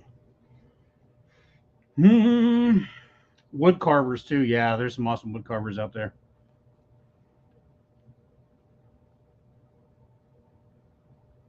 Lloyd, go to Facebook and look up. If you're just doing it on your, if you got them on your phone, one of two ways. You can.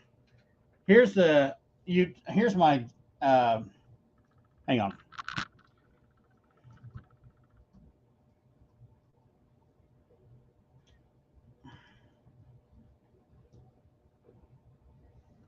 So that is my email address. You can send anything to that. Or if you go to Facebook and look up Jay Olson, and then you'll see my avatar is the same avatar picture as the YouTube deal. So if you find that, either just DM me or send me a request or whatever. Um, me some pictures that way. Just move the tail around to the front.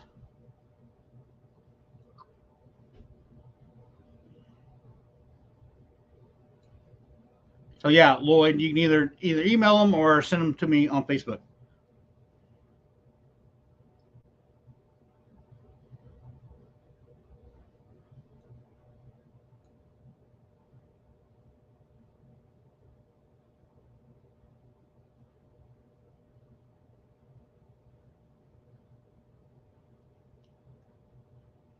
Right on, Chad.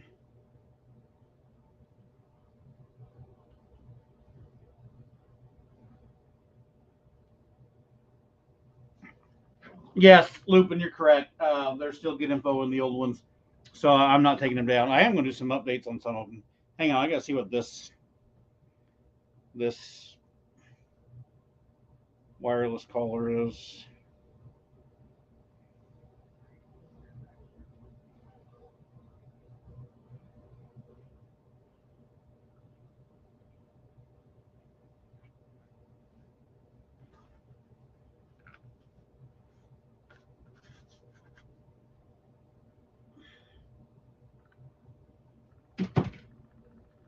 Hang on, I got to make a note.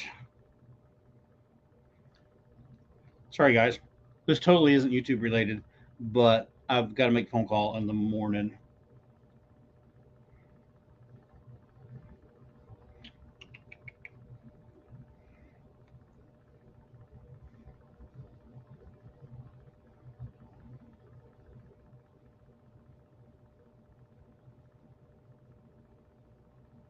Okay.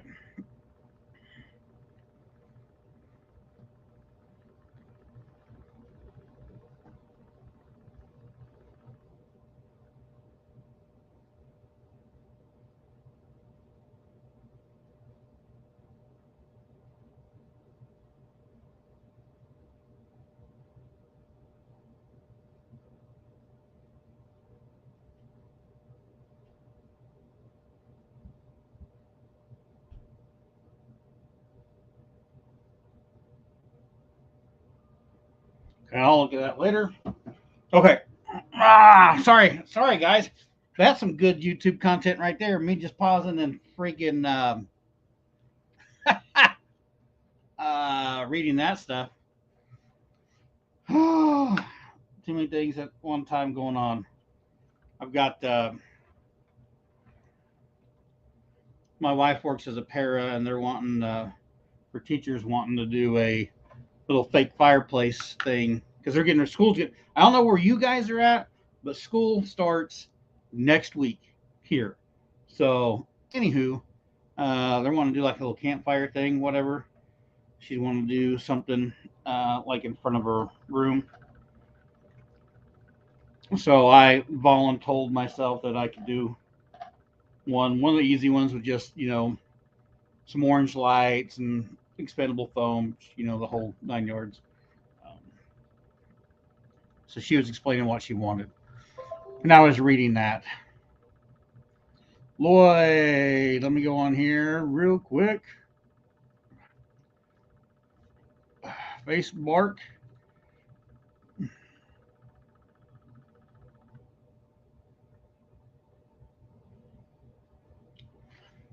Oh, right on. So you're the one that you're okay, Chad. So you're the one that had the funk. Was it the funkin that you put all the TP on as texture and you weren't happy with it, and it kind of dried up because you could see through it and you weren't happy about it? And there was someone else who had pumpkins that said they didn't have time and they were wanting to do um, faces and things like that. They had to create like 12 of them or something, and we're looking for ways to do certain things. Um,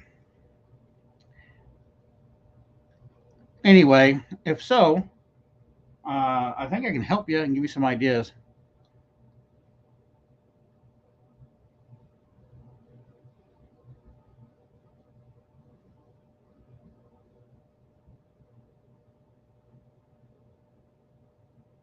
Water heater replacement can, yeah, and brakes can put the brakes on stuff. So you want to play around with cotton. So cotton, um, I don't know if you've seen the cotton ball. I've got some videos on.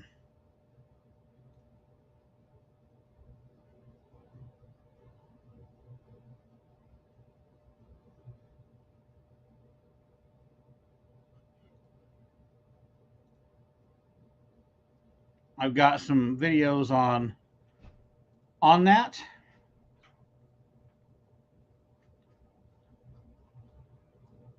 Hang on. Oh my gosh, Lloyd, I saw that picture. I'll get you as a friend here in a minute. Okay. No, no, no, I'm good. Ah, right, yeah. So cotton balls are something else. They can be super irritating. So I got like a love hate relationship with cotton balls and mache paste because they have a cool texture. When you're trying to keep pumpkins light, that's like the best thing to use because you can get a cool texture with it. You can get that pumpkin shaped look, and it also keeps the overall pumpkin much lighter. And to be super honest, they hold up pretty darn decent in the rain. Like I've never really had them sag or anything. Uh, but the cotton ball thing is very, very temperamental. But like I don't know, Chad, when you were on here, I don't know if you were on here earlier when I was um, talking about this, doing this abdominal section here with this TP. The cotton ball is the same way, right?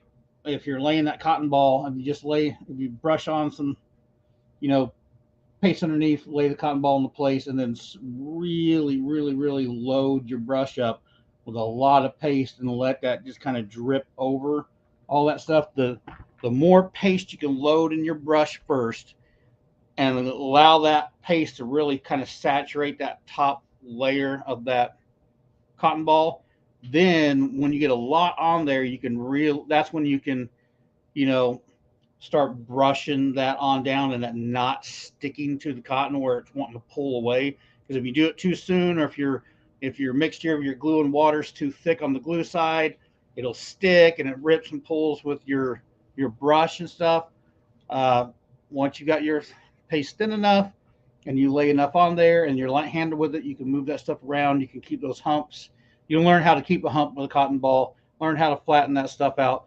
Once you get that technique down a little bit more, it becomes easier and it becomes a little more fun to play with.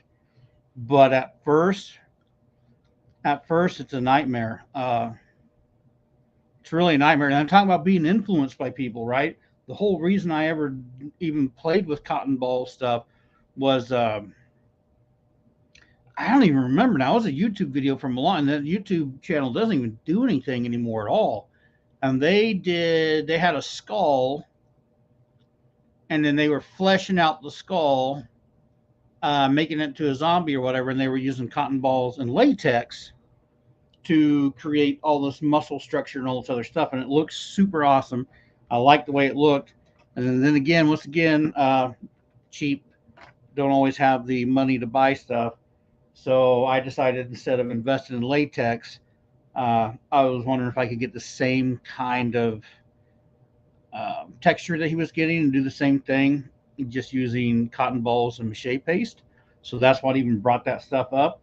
Um, and I've done it to make muscly type of stuff. Like there was a rat that I made a long time ago that had big gashes in him. Some of them were clay, some of it was other stuff. There's some of my um, groundbreakers I've done and things have been torn and make good muscles. And then after I played with it on that side of things for a while, that's when I was like, hey, can I do a pumpkin in this? And I just was like, I just want to try and see if you can do a pumpkin. So that's what got me doing the cotton ball pumpkins. They're different. They're harder. They're longer. They're way longer to sculpt the cotton ball pumpkin than it is to sculpt a paper mache clay pumpkin. That goes way faster. They got their pros and their cons and their benefits. It just depends on what you want to do. There's so many ways. There's so many ways to do paper mache pumpkins. So many ways. Back in the day, the most popular thing that everybody did, and it was honestly the first one was oh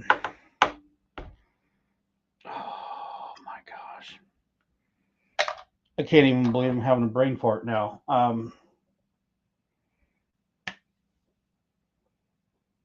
Holy cow, another haunt friend of mine. Oh my gosh, he made the first one, the very first video, how-to video on a pumpkin that I'd ever seen, and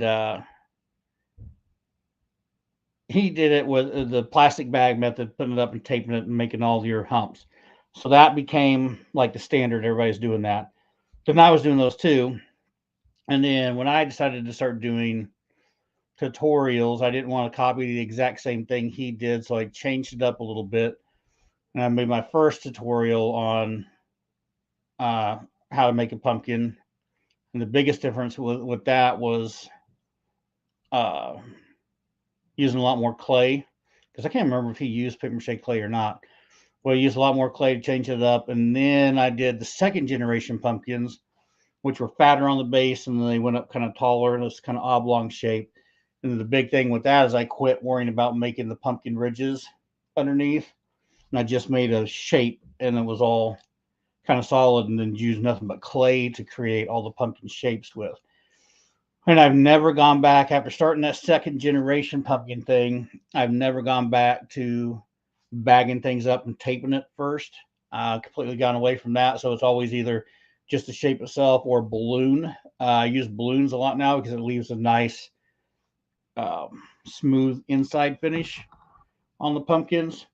And then there's different ways to clay. You can wrap it all in once and then like get all the pumpkin shape and then carve it out, or you can, I had someone in the Facebook group was asking, hey, do you draw your faces on and then put your stuff on, or do you cut it out first? Well, you can cut the faces out first, but if you do that, you want to stuff it so that you don't collapse your pumpkin. Even on the second generation deals, I drew it on there first and then did my clay around all that stuff. Then when you cut it out, sometimes you got gaps between your teeth and different things, and you want to roll that stuff. So there's all these pros and cons, right? So you can open the mouth up first, and then you can do that stuff. So many different ways. And not any way is like the right way or the perfect way to do it. It's just what feels more comfortable to you and what you like to do. That's one thing I am going to do. I think I'm going to need some help because I don't really know how to do it. But I'm going to do a book. I want to write a book, a how-to paper mache book on pumpkins, because off the top of my head, there's about 12 different techniques on different ways to make pumpkins from paper mache that it could be spelled out in the book, and you buy it, have it open, and you just see all these different techniques because there's so many different ways. And that's how me doing what I do, I always try different ways and different flavors and how to do stuff. That's why I got away from like doing the whole bag thing first and then taping it up, because uh, I didn't want to be doing just the same thing that Twisted Seed. It's not yes, it's Twisted Seed, but it's oh my god. Anyway, I didn't want to be copying that tutorial over and over again. So that's what prompted the second generation pumpkins.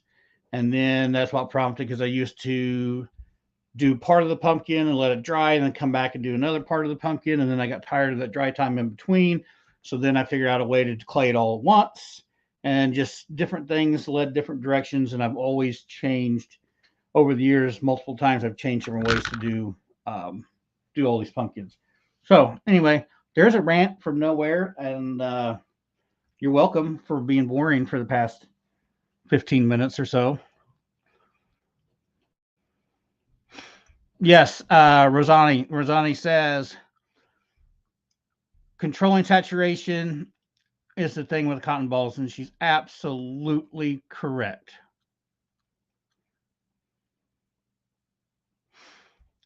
Yes, Chad. Well, I love the look too, but working with it's a pain in the butt. I agree. Liquid starch, that would be a good one too.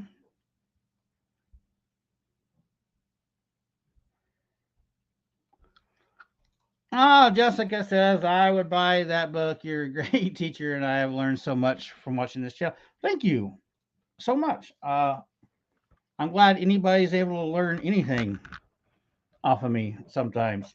Because sometimes I think it can be, uh, sometimes I think there's a little gooberishness going along that makes it hard to learn. I don't know. Focus over here on this. There you go. Focus on the tiny. Let's see. This tail, let me pull this back up. Let's throw this back out here in front of you again.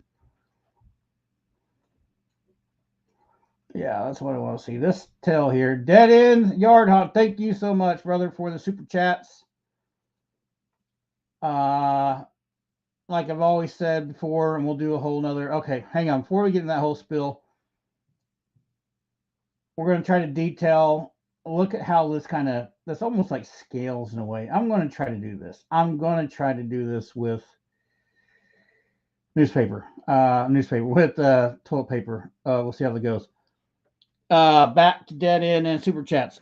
I appreciate the super chats, Dead End. That's awesome. I always do. Any of you guys know I do have a Patreon if you want to support the channel.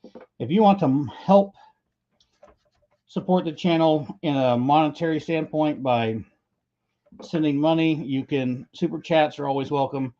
And then patron over there, there's a $2 a month and a $5 a month deal to be a patron. All the money that comes either through super chats or Patreon goes to getting supplies and different things for doing this channel. As a matter of fact, I've saved up a lot of this patron stuff. I wanted to make the facade bigger.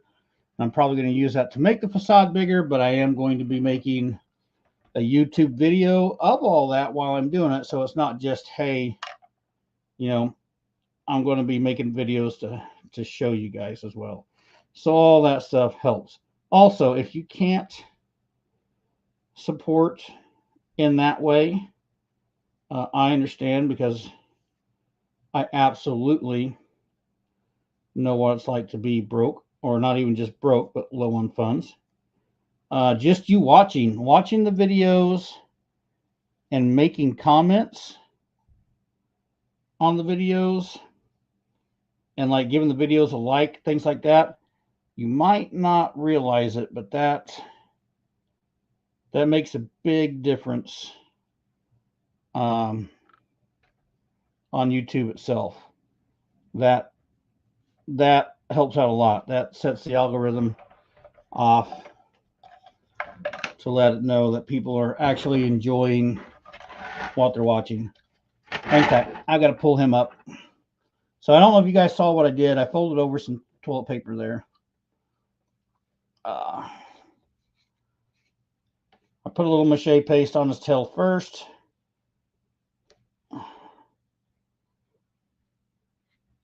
Then I folded it up so it would have a harsh edge. Right, so we got this edge here. And I'm going to do it again, and I'm going to kind of make this weird scale tail thing with this. I wasn't going to do it, but then I decided I would do this. So let's see if we can make this happen. I think I can.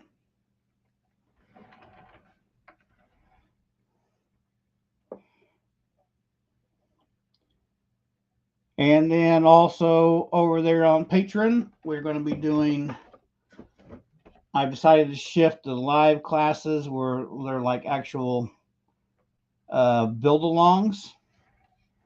I'm going to be doing that over there for those who have decided to help out there. But I am getting ready to try to make a whole bunch of pumpkins. And we're going to do some giveaway stuff. We're going to do some giveaways over there. I think we'll do a giveaway just on YouTube. And then we're going to do giveaways for...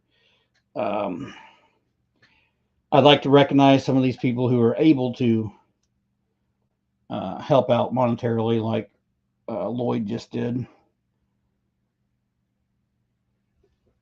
Try to give back to that stuff. I don't want anybody to think first of all, I don't want any of you guys to think that I don't appreciate you, even if you're just watching, because I totally do. You take your time out of your day to watch one of my videos, and that in itself is a big deal, because you could be watching anything else. I mean, there's some pretty good stuff on Hulu right now that my wife and I have been watching. But you guys choose to watch YouTube channel, and that's very appreciative. I appreciate that stuff. See if I can keep enough separation in this. This is going to be touchy right here.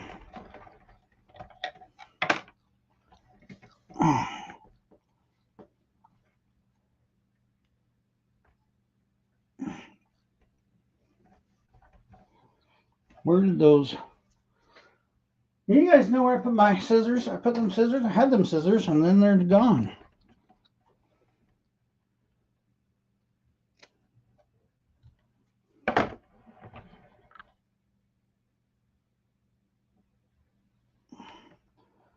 Oh, yeah, that's going to work as far as like doing this weird scaly type of thing.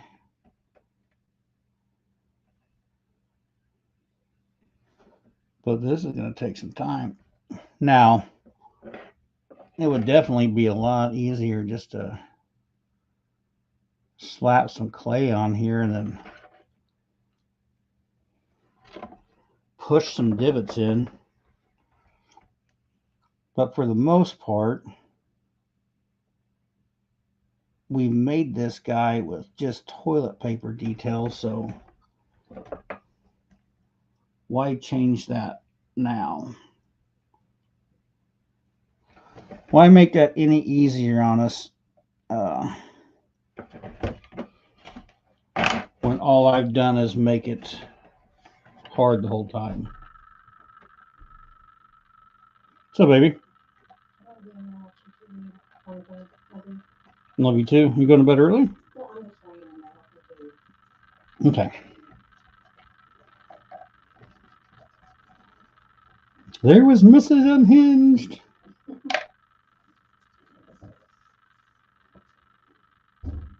Oh, Keith, what's up? Oh, Keith, I didn't even know you were here, and you come in with a big old freaking uh, super chat.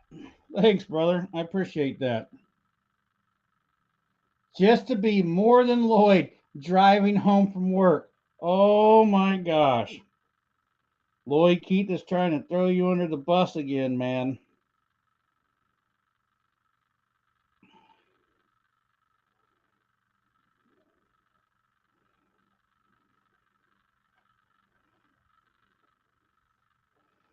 I do appreciate that, though. Keith, I appreciate that a ton. I hope both you guys understand how much I appreciate that. And I hope all you guys are just come and watch. Understand how much I appreciate you. And the fact that you guys watch and ask questions, dude, that's awesome as well. Uh, totally, you don't get it, man. It just to come back and have questions on, even later on, people that don't watch it live and they can ask questions, or you guys that are actually here and take the time to ask a question, even if you think the question is dumb. For one, it's not dumb, but for two, it's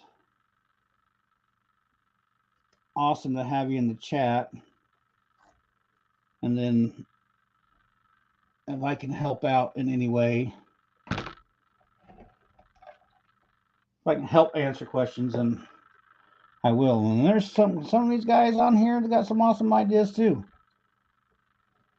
and ways to do things and help make things work better.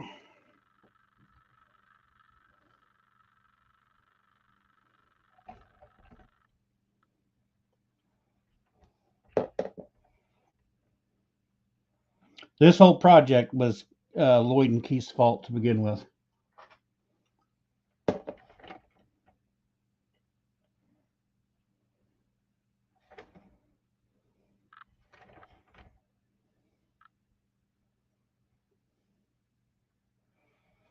Even this is going to dry up and shrink up some.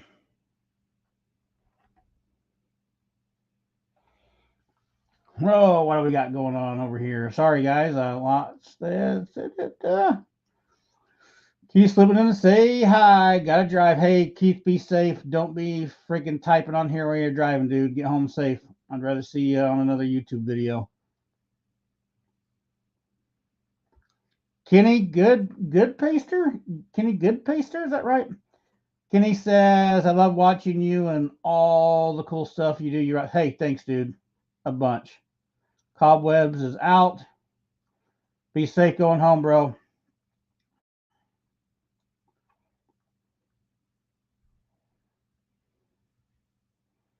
Ha ha. That's too. Yeah, I would put that up there dead end, but that's I'd probably get in trouble for it. So I'm not gonna put. But that's funny. Yes, the cool part was your fault. And it dead ends matching. You guys are something else. You two are something else.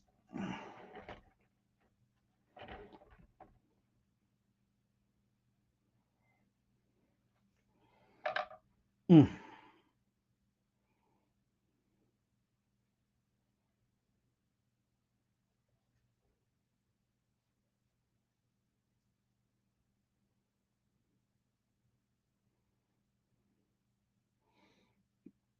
Holy cow, we got quiet again. Sorry. As I'm rolling this stuff up and concentrating, I'm losing my train of thought for talking. I need to start making these smaller because as that goes down, they're getting a little bit smaller.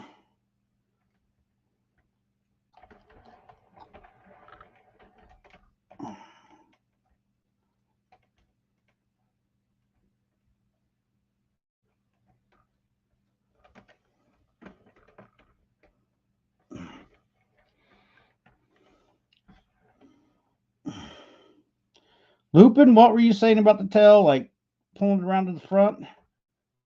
I know I saw something. You said something, but I didn't catch the whole thing.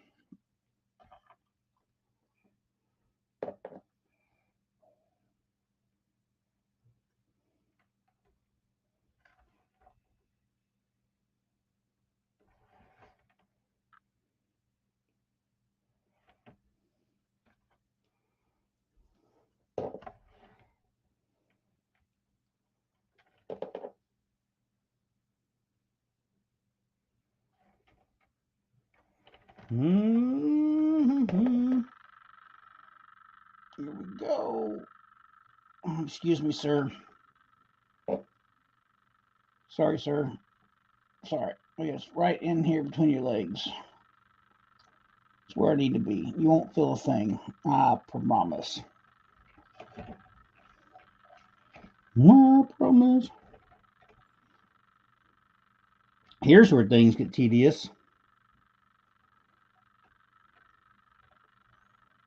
Because I'm just going to continue wrapping this over and over and over. Aha! I gotcha. So working on his bit, so I said move the tail in front. Right on. That's funny. Oh, you know what? I've been doing this, tearing this and folding this over. I wonder if I can just cut it and make it easier. Let's try this. This may be too thin, though.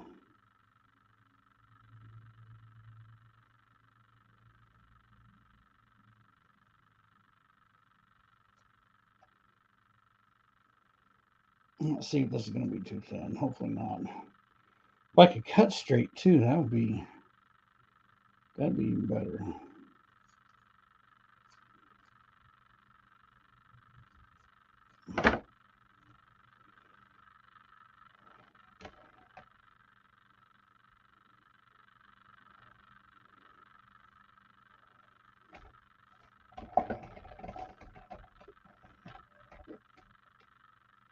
Come on here, fella.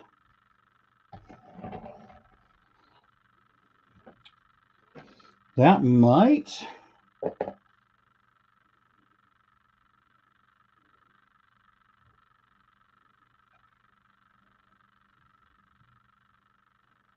That might work. That's definitely easier to apply.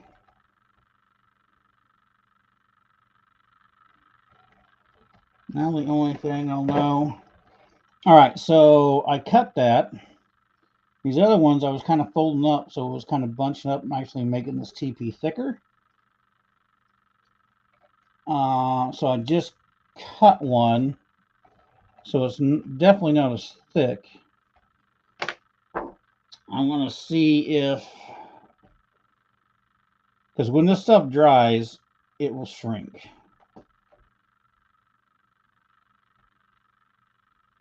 I'm going to continue the tail with this thinner way of doing it.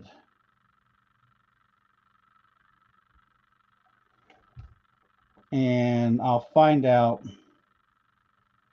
when it dries up if it became too small. And if it became too small, I'll need to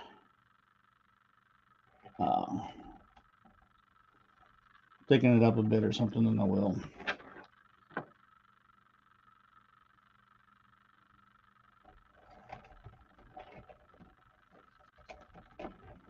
See, because holy cow, you can't even see. Like right here, what happened here?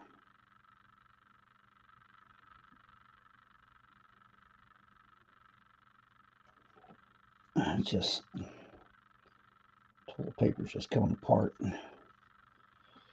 Inside there's no real separation.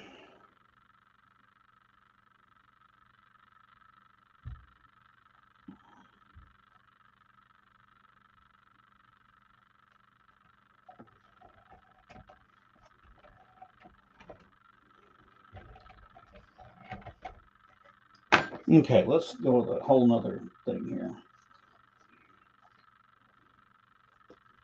Try this in different fashion.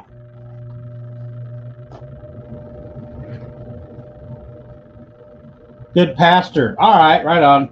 Like a preacher. Thank you. Good pastor.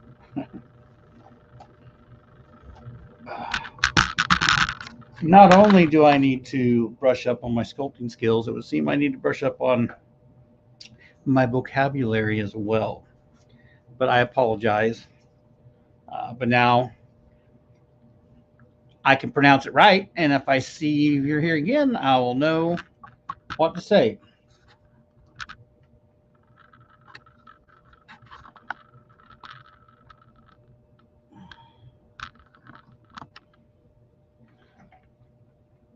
I don't know. That looks kind of funky right now. Hopefully it comes together.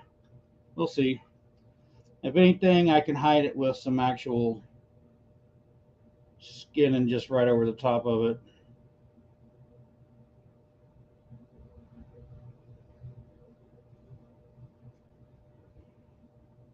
You can hide a lot of mistakes just by throwing some skin on it.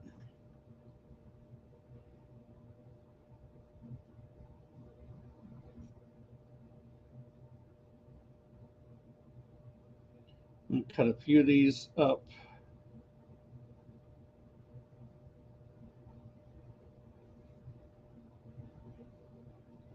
Getting ready to go here.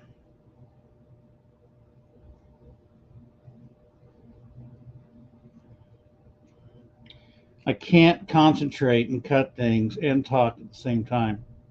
Just for some reason, I can't do it. My brain won't allow me to do it.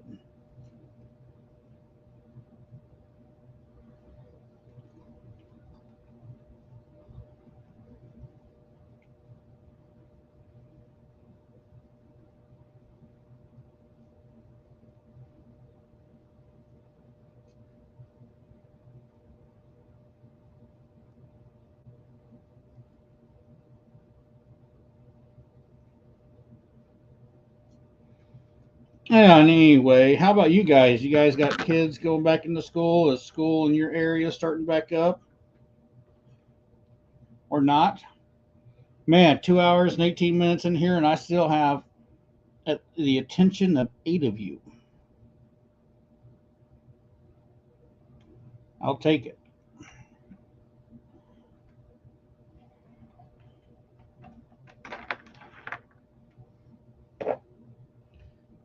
Probably my normal diehards.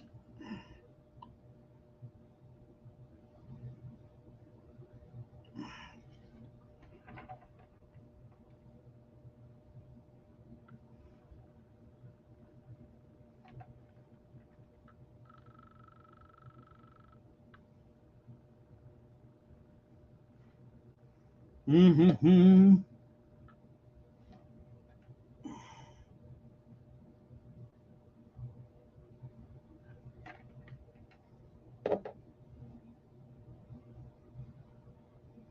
Oh, I know how I should have done this. Too late now.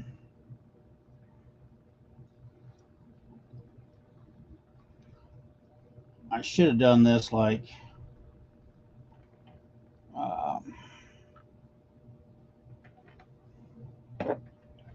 like you're siting a house. And I should have used like a shop towel. It would work better. And started at the bottom of the tail.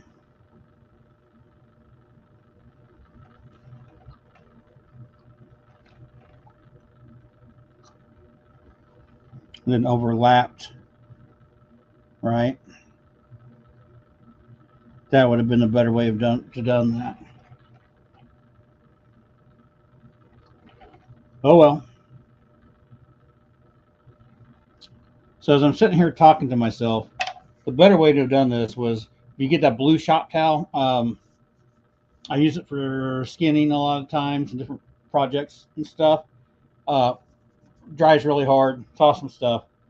But if I have some of that, it doesn't tear down. It doesn't kind of fall apart like your toilet paper does. So it's harder to blend. So your edges kind of stick out a little bit better. But I should have done that and then started from I started from the tip of the tail here, wrapped it, and then ran the next one on it and wrapped it and kind of layered it like a shingle on the house or like put siding on the house. And I think that would have been better than what I've done. But too late. We're in here. We're doing it now, so this is what we're doing.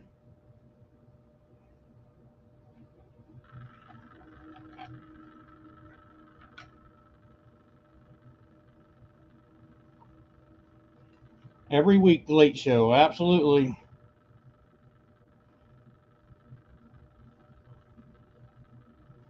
So, good preacher, you saying you've been here every week, and then this is just the first time you spoke up? If so, cool. Glad to have you commenting, joining in on the conversation.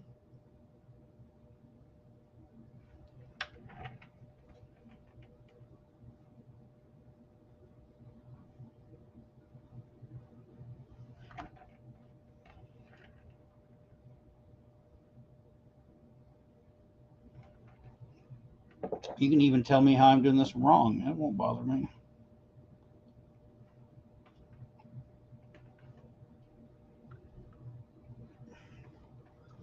Oh my gosh, I'm so gassy.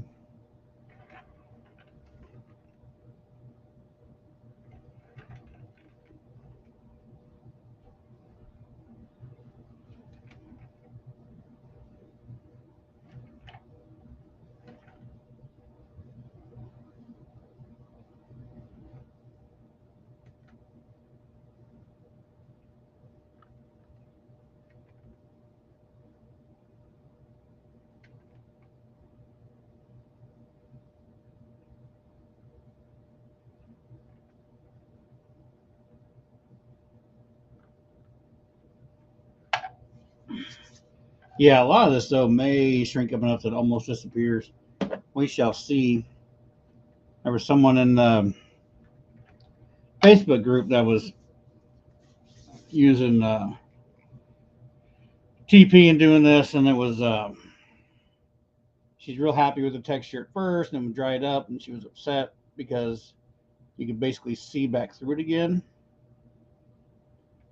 I was kind of afraid yes, it does shrink up. I think she's afraid she's losing some of the texture, which you're honestly not. You can just kind of see through it again. So if you do that and you're afraid you lost the texture, you can either hit it again, or if you're really on a time crunch and you're worried about it, um, like you can kind of see through the body here again. Like when we did that the other night to skin that, you couldn't see the body, you just see the texture and stuff.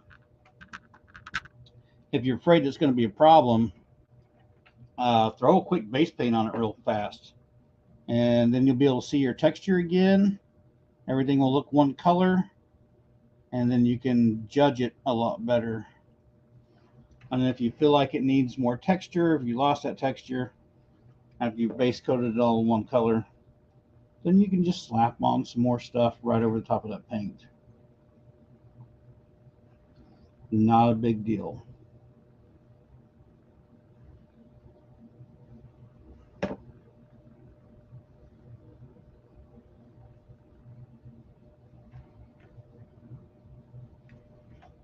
Not a big deal at all.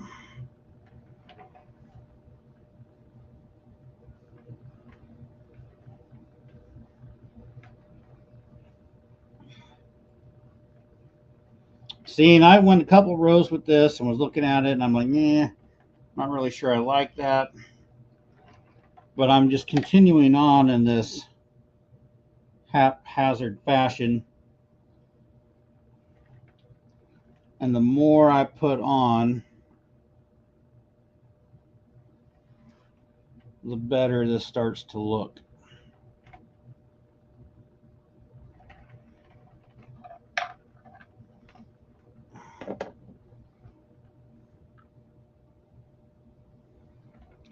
I couldn't tell you how many times on this particular project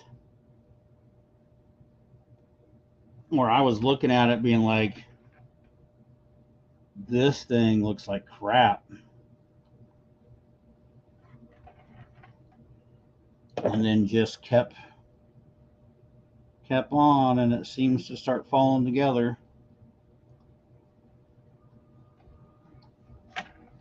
Everything hits an ugly stage. A lot of times if you just get past that ugly stage,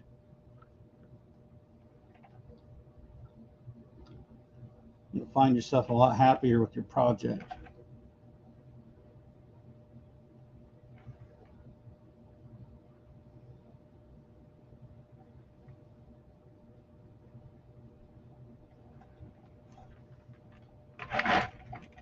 Oh man, that camera, you guys probably couldn't see anything the whole time. Sorry. I wasn't paying any attention to that. I'm over here in my own world. You guys are here to watch this. And I'm not even paying attention to the camera being in the right spot.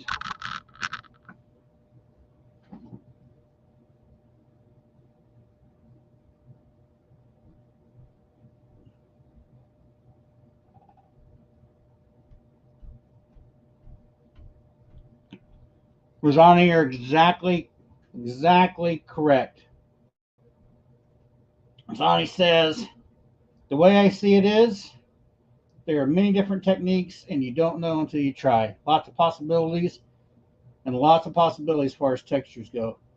Absolutely correct. And you don't ever know until you give it a shot.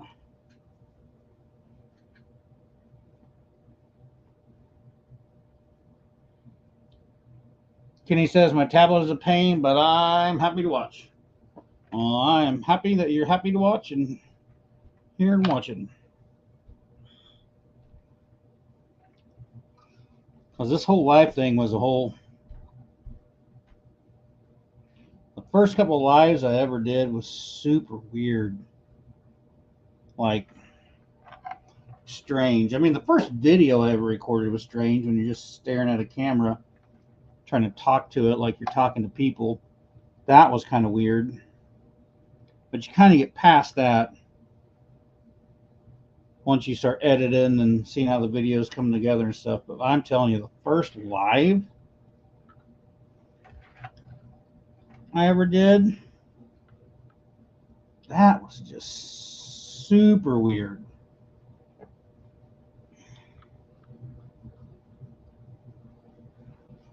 Kind of doing this and then talking and not sure if anybody's there. I mean, you could see, like, I could see people were there, but the first couple times no one was really, back in the day, no one was really, saying anything. Lots of quiet folks. That makes it really strange. Man, I can remember some, like, because I never, a lot of times, and I'm talking about, like, I just kind of go live on YouTube every once in a while, just while I was building some things, see if people want to jump on and talk. And I'd see like 2 or 3 people on, and then nobody disappeared. No one's there. And then maybe later on, another person comes on. They might say one thing, and then all of a sudden they disappeared. I get it, man. This stuff is not the funnest to watch all the time. You know what? Let's drop this camera further down. See if we can get a better shot, closer up. What's going on here? Not exactly that this is super pretty, but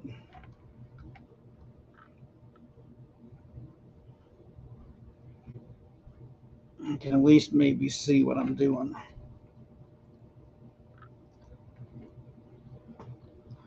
These next ones, I'm going to start cutting these down even more. I still feel like these little pieces are too thick too wide. People looking at this reference picture and they get the further down the tail this goes, the smaller these sections become.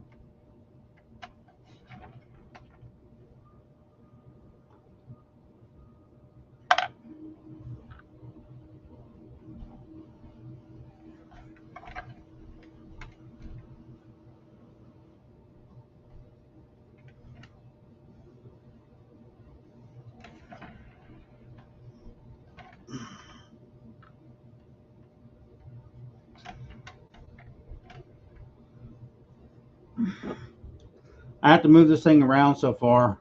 Like, that's a good picture of my arm. How about that? Wonderful.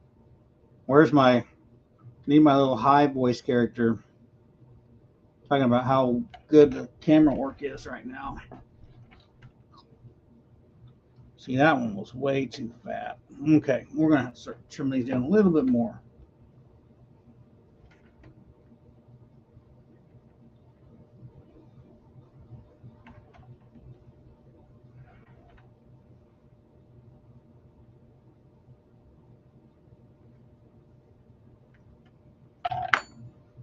Which, this one I'm going to do. Okay. Just do your thing. We'll be fine, Rosani says.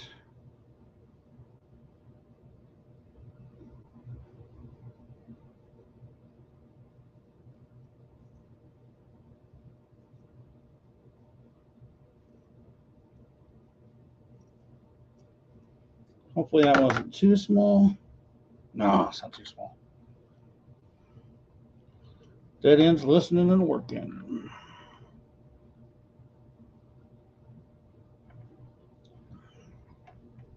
Yep. I understand that concept. Just listening and working.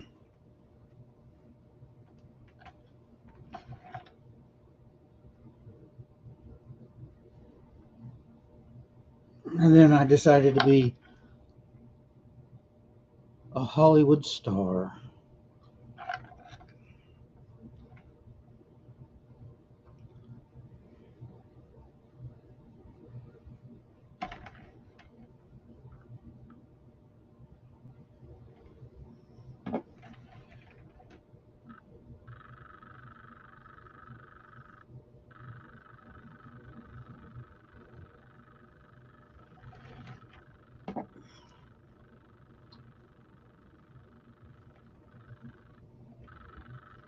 Mm-hmm.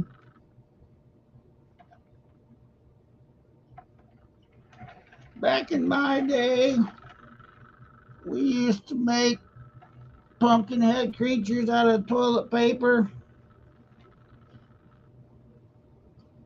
and old newsprint. You kids today are just... Oh, where's a... Hold on, there's a knife in here somewhere. Thank you. I've got a glue goober right here we need to get off. There we go.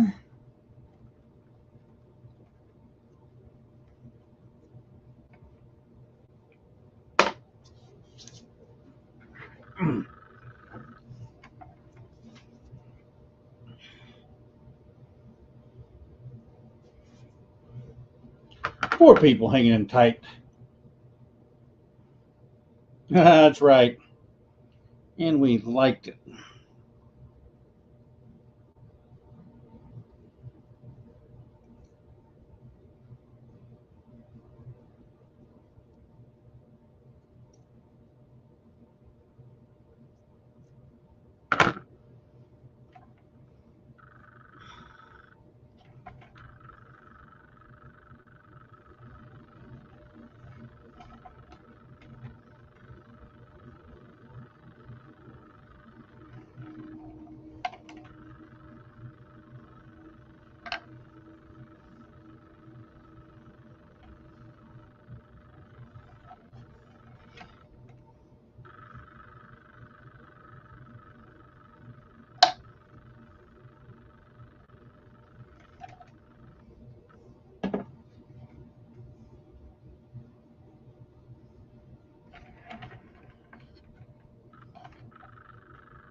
Excuse me, sir.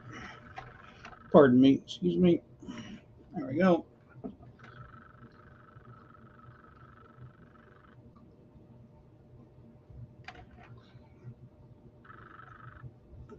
How many of you guys are currently... Now it's down to 4 of us. Who's currently working on a project for Halloween? Whether to put in your yard or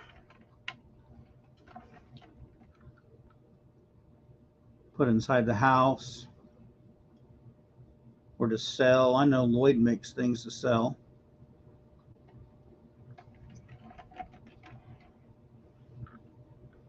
Keith is always making something too. He's not here right now. He's been ramming and jamming some things out.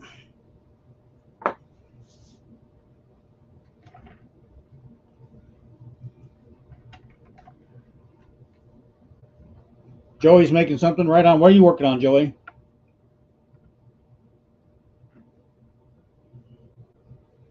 Johnny is. Back in my day, we had to murder someone in a field and bargain with an old witch to make a pumpkin head.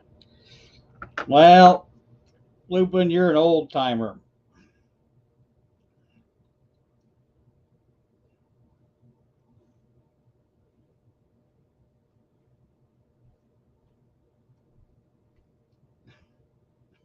Now, now we don't need the witch anymore. All we need is some butt wipe from the Dollar General store and a little bit of glue, and you too can have your own pumpkin head at your disposal.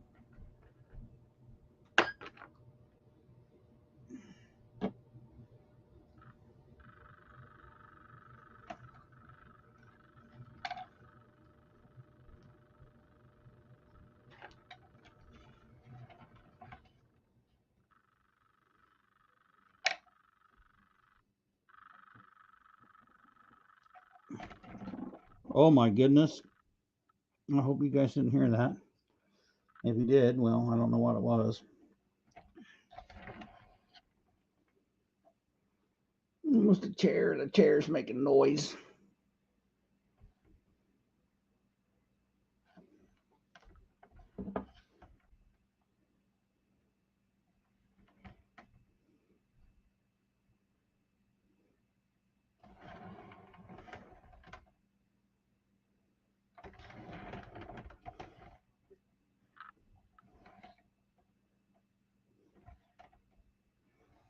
Okay, I had to highlight this because it's just too funny. For anybody that's watching later on, Rosani's making gargoyles. Awesome. Dead Hand is experimenting with new projects. Sweet. Lupin, I did step on a frog. There's a bunch of them in here.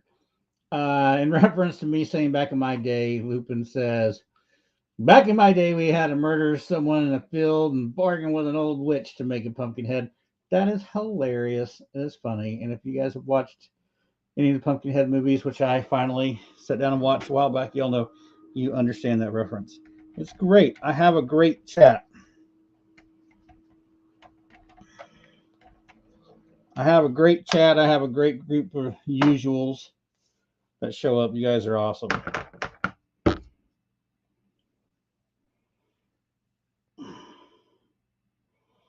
Yeah, we can expand chat and get more people to watch other as entertaining and supportive of as entertaining and supportive as you guys are. I want to make an awesome little community.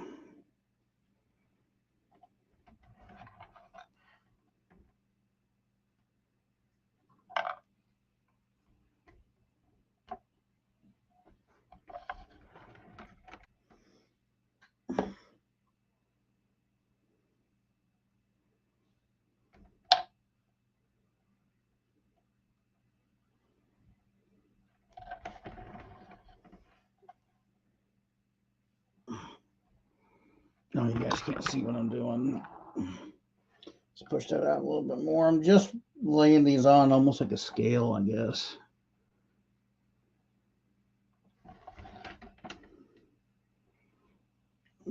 I'm sure I keep zooming in and out of focus because I'm turning it. I got to turn it so I can see what I'm doing, and I know it gets out of range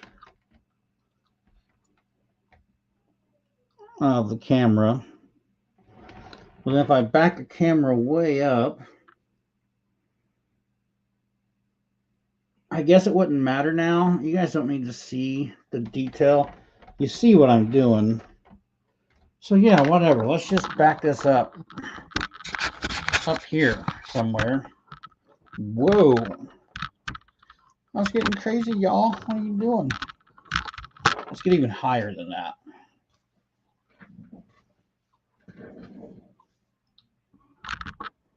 Sound's gone?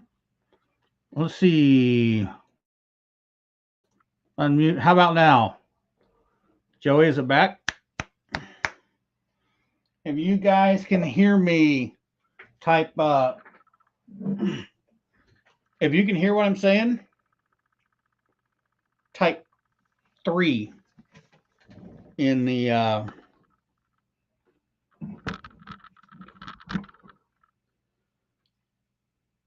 dead end. It's good. Dead end can hear me okay. Lupin can hear me okay. Awesome. Joey, can you still not hear me? It might just be on your end, man.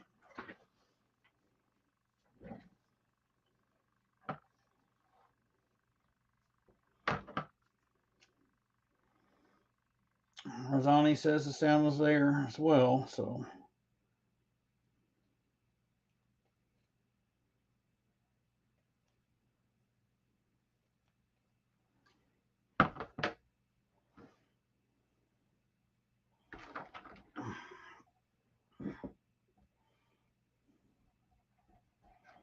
When I get down here where this is on the glued to the board, I'm not going to be able to wrap all the way around.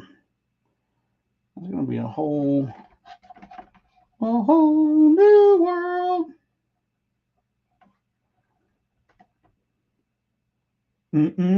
What was that? That was wasn't that Aladdin?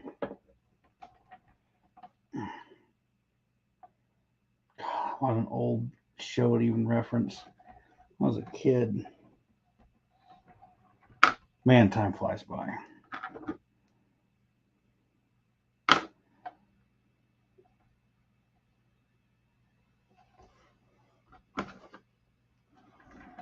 Time flies by.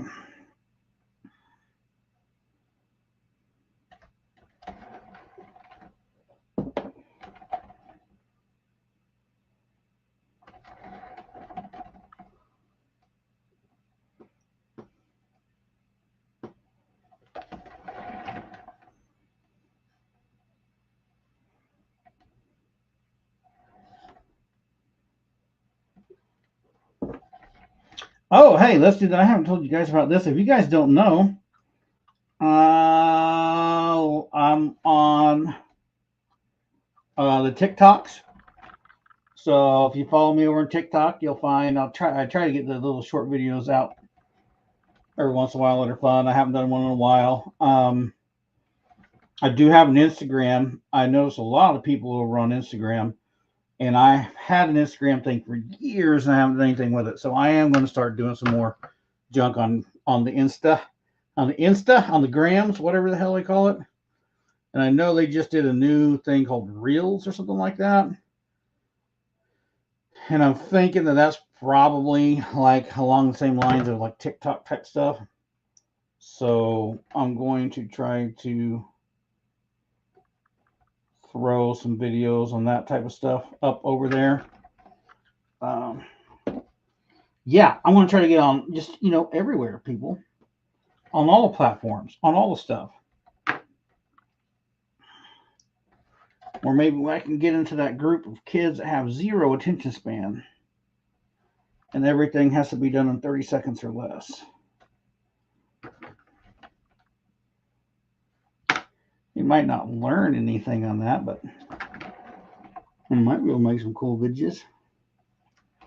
Sometimes some of those short videos are fun to make.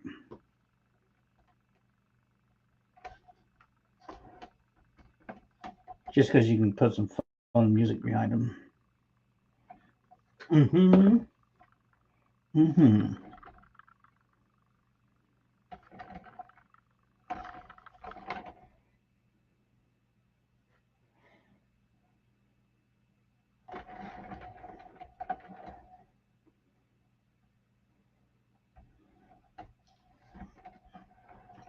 When this close up of his naughty bits in here on this Pumpkinhead, he might have to have a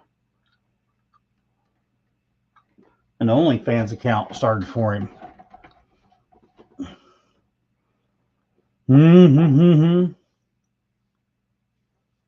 Just came back on. It's a mystery. Well, at least you can hear again. Now, I did like mute and unmute my microphone after you said that. I don't know if that had anything to do with it. Maybe it did. Oh, this is getting awkward down here.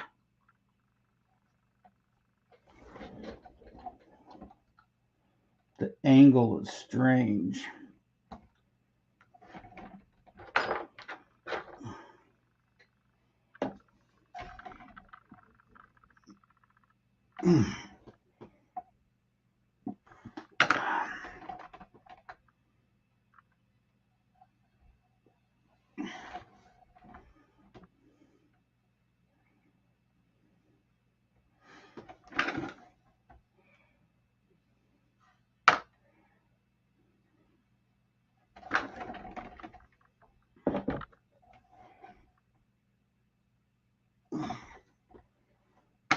Get right there. I'm glad I decided to cut these instead of folding it, because folding it was a pain. And I'm doing the whole thing again. I'm just basically treating this TP like I would a cotton ball, especially this brand, because this brand really wants to fall apart. So I'm just wrapping that TP around this and then just loading the brush up with mache paste and letting that just soak into the toilet paper there. It's allowing it to do its own thing.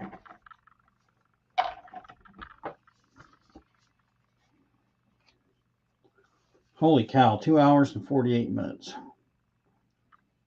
We have done, let's go ahead and cut a couple of these right now. So in 2 hours and 48 minutes, we've had a bunch of people on here who have stopped in and said hi and come and gone. It's been kind of fun. Met some new people, met some long-time watchers and first-time talkers, but that's not what we care about. What have we done in 2 hours and 45 minutes? Well, in 2 hours and 45 minutes, we have put a little texture on his behind up there, which I do think after that dries, that's going to have to get, after that dries, that's going to have to get a little bit more. Let me bring out some more texture there and there.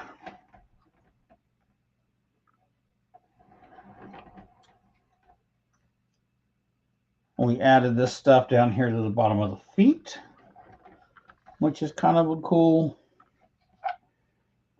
kind of a neat look.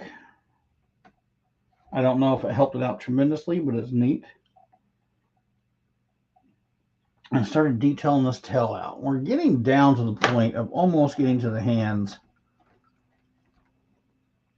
I feel like this chest area maybe needs a little more, which I'm not going to do right now, but once that dried up and shrank in quite a bit, I'm thinking I might need to do a couple more layers just over this chest area in here so that it's not such those striations. I'd rather that be a little bit smoother than what it is. I don't know. It's kind of a neat look at the same time. Maybe I don't need to. Part of me thinks I need to add a little bit more in. Maybe where it blends a little better. It's just not such a harsh cut in there.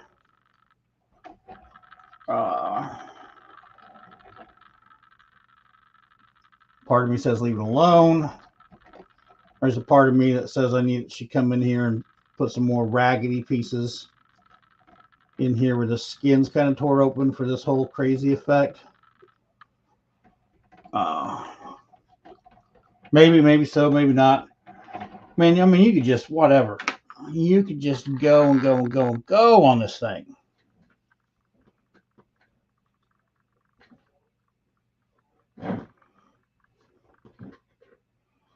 Yeah, shorts are a good attention getter. I agree with that. Dead end, you got to be a teenage girl to be in TikTok thing. Well, bro, I'm on there. I managed to be on there. Back in my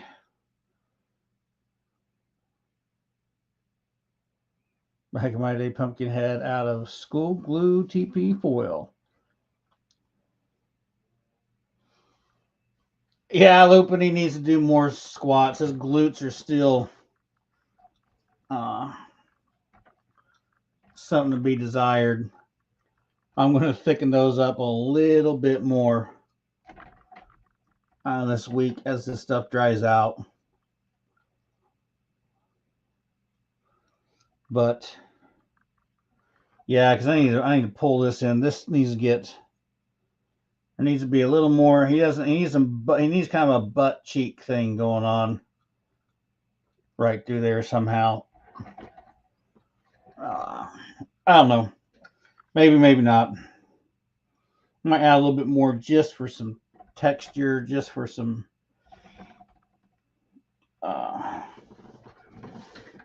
just to add interest to it.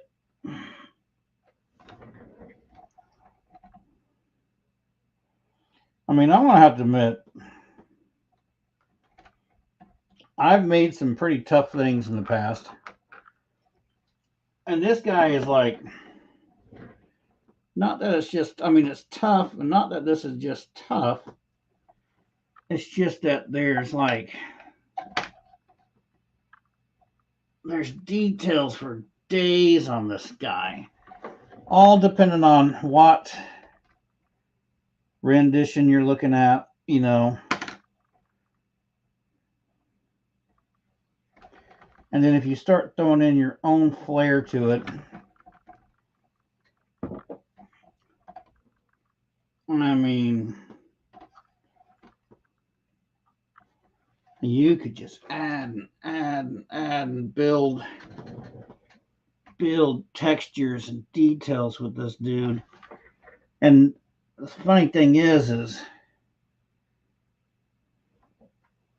I think almost any textures and stuff will work, right? And I'll explain what I mean in just a minute. I might get some more paste on here. Because of the fact that Pumpkinhead is this demon deal that's like, when I look at him and look at some of the design work that they've done on this guy, I mean, part of it is he is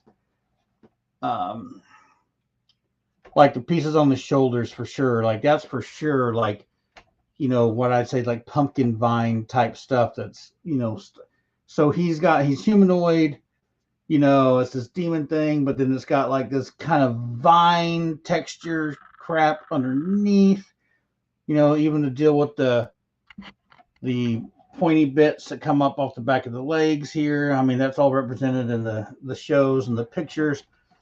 So you can get away with like even adding, if I add some more stuff through here after this dries up,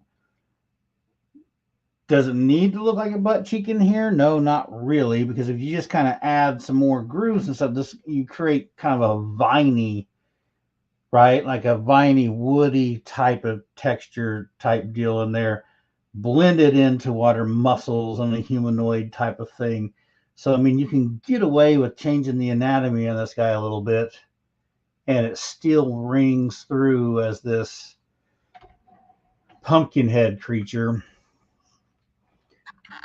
So you can go kind of different directions with it. I mean, yeah, if you want to try to stay true to the, the real purists out there that are big time Pumpkinhead um, enthusiasts, probably would be mad at me for some of the things I've done with this, but in my mind, I think you can get away with a lot of stuff with this guy.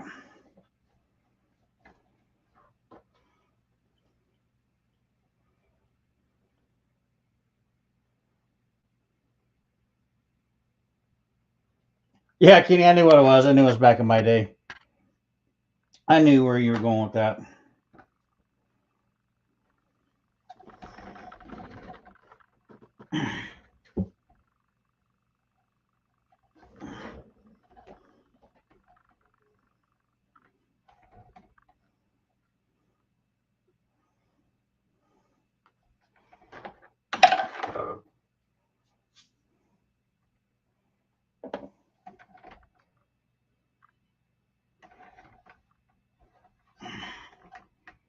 Get up there, stick.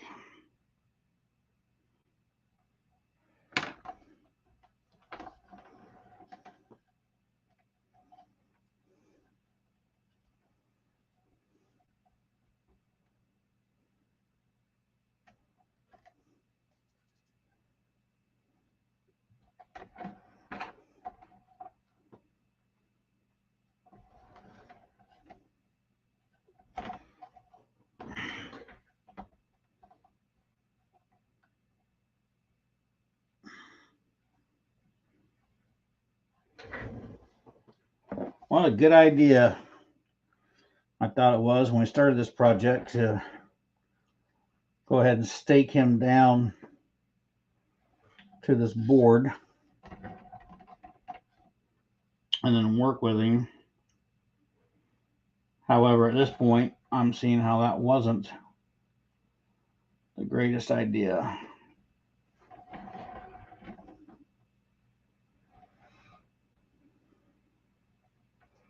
Because it is definitely making getting into this guy a little more pain.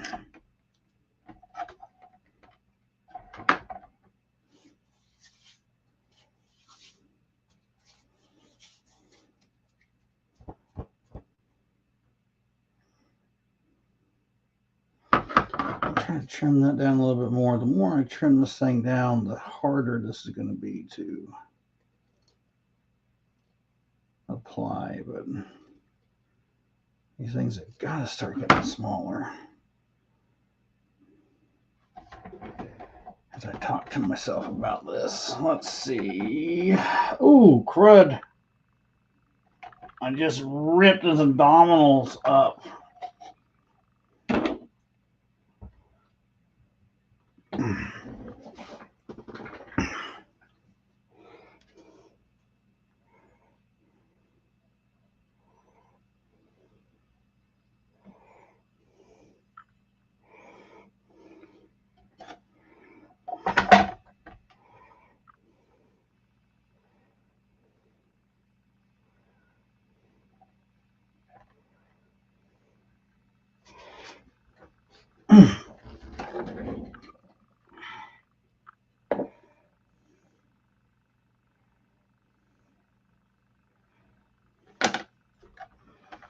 I can tell you what, a long time ago, when I would look at things for sale or whatever it was, especially when it came to like maybe masks or figurines or things like that, sometimes I'd complain about prices of certain things. Now, don't get me wrong, when something's getting mass produced by a factory, there becomes a time where it's just still overpriced.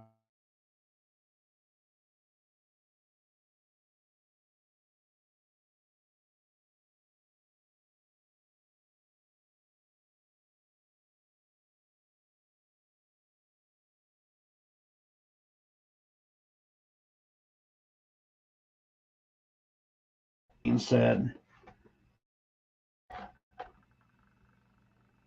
the art that's gone into making something and creating whatever it is. Even like, you'll see, like concrete poured stuff for decorations for your yard, whether little turtles or whatever, things like that. You can go buy, put in your yard, and there's sometimes I used to look at those and be like, oh, it's so pricey. But at one point in time, there was someone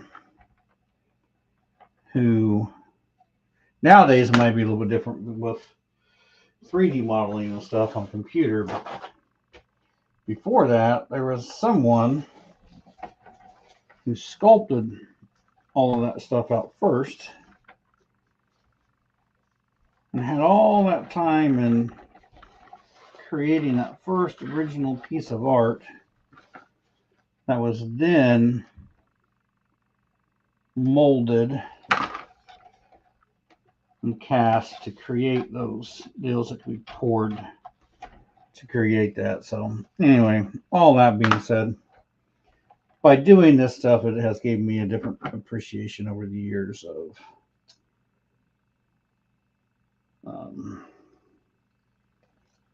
the time that's gone into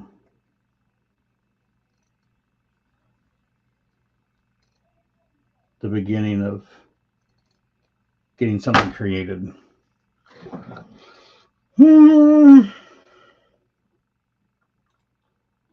Penny says, how are you going to do the hands? Are you going to use fake nails? No. Kenny, when I get to the hands, I've got some... wow, there's frogs everywhere in here. Holy cow.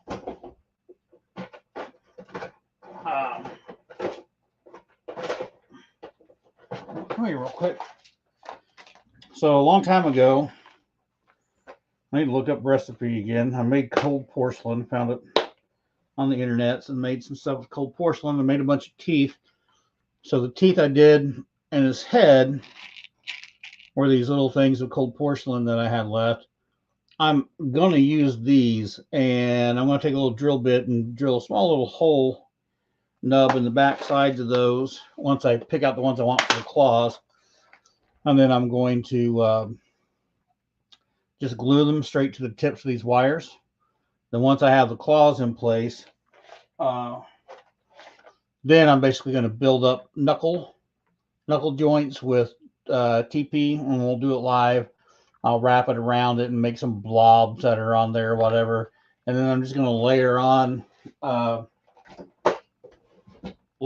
small little bits of TP over all that and make a fatty palm section and kind of build all that stuff up on the hands. Like we did the face. I don't know, Kenny, if you were around for the first ones when we did the face. But when I first did the face, I put a little bit of clay in some areas, thinking to build it up that way. It kind of worked out. But then the night we really started doing details on the face, that's when I really started playing with the TP a lot. And basically, well, yeah, we sculpted, all these features and stuff. All those features, those wrinkles, all that stuff, just used the toilet paper like we're doing right now and just kind of folded it and bent it and manipulated it and sculpted with it. So I'm going to do the same thing for the hands.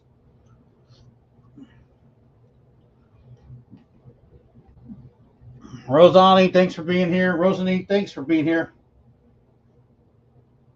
I enjoy having you.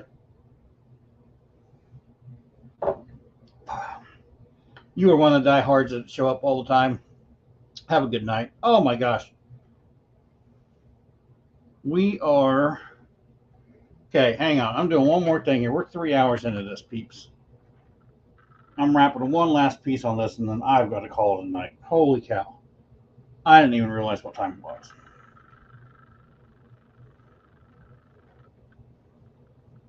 Okay, give me a second.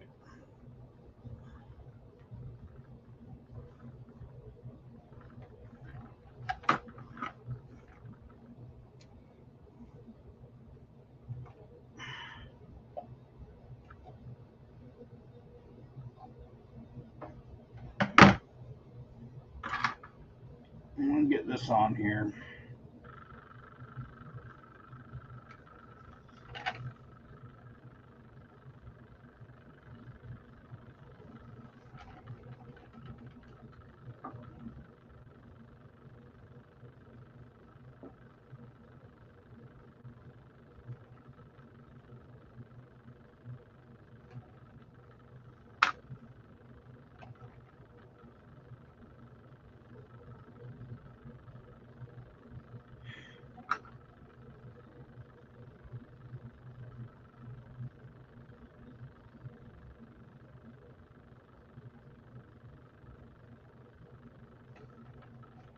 I just got pretty complacent in doing this tonight and lost track of time. Tell you what, if this was my full-time gig, I could totally just sit here all night long and do this. But I got to get up in the morning and work. Still.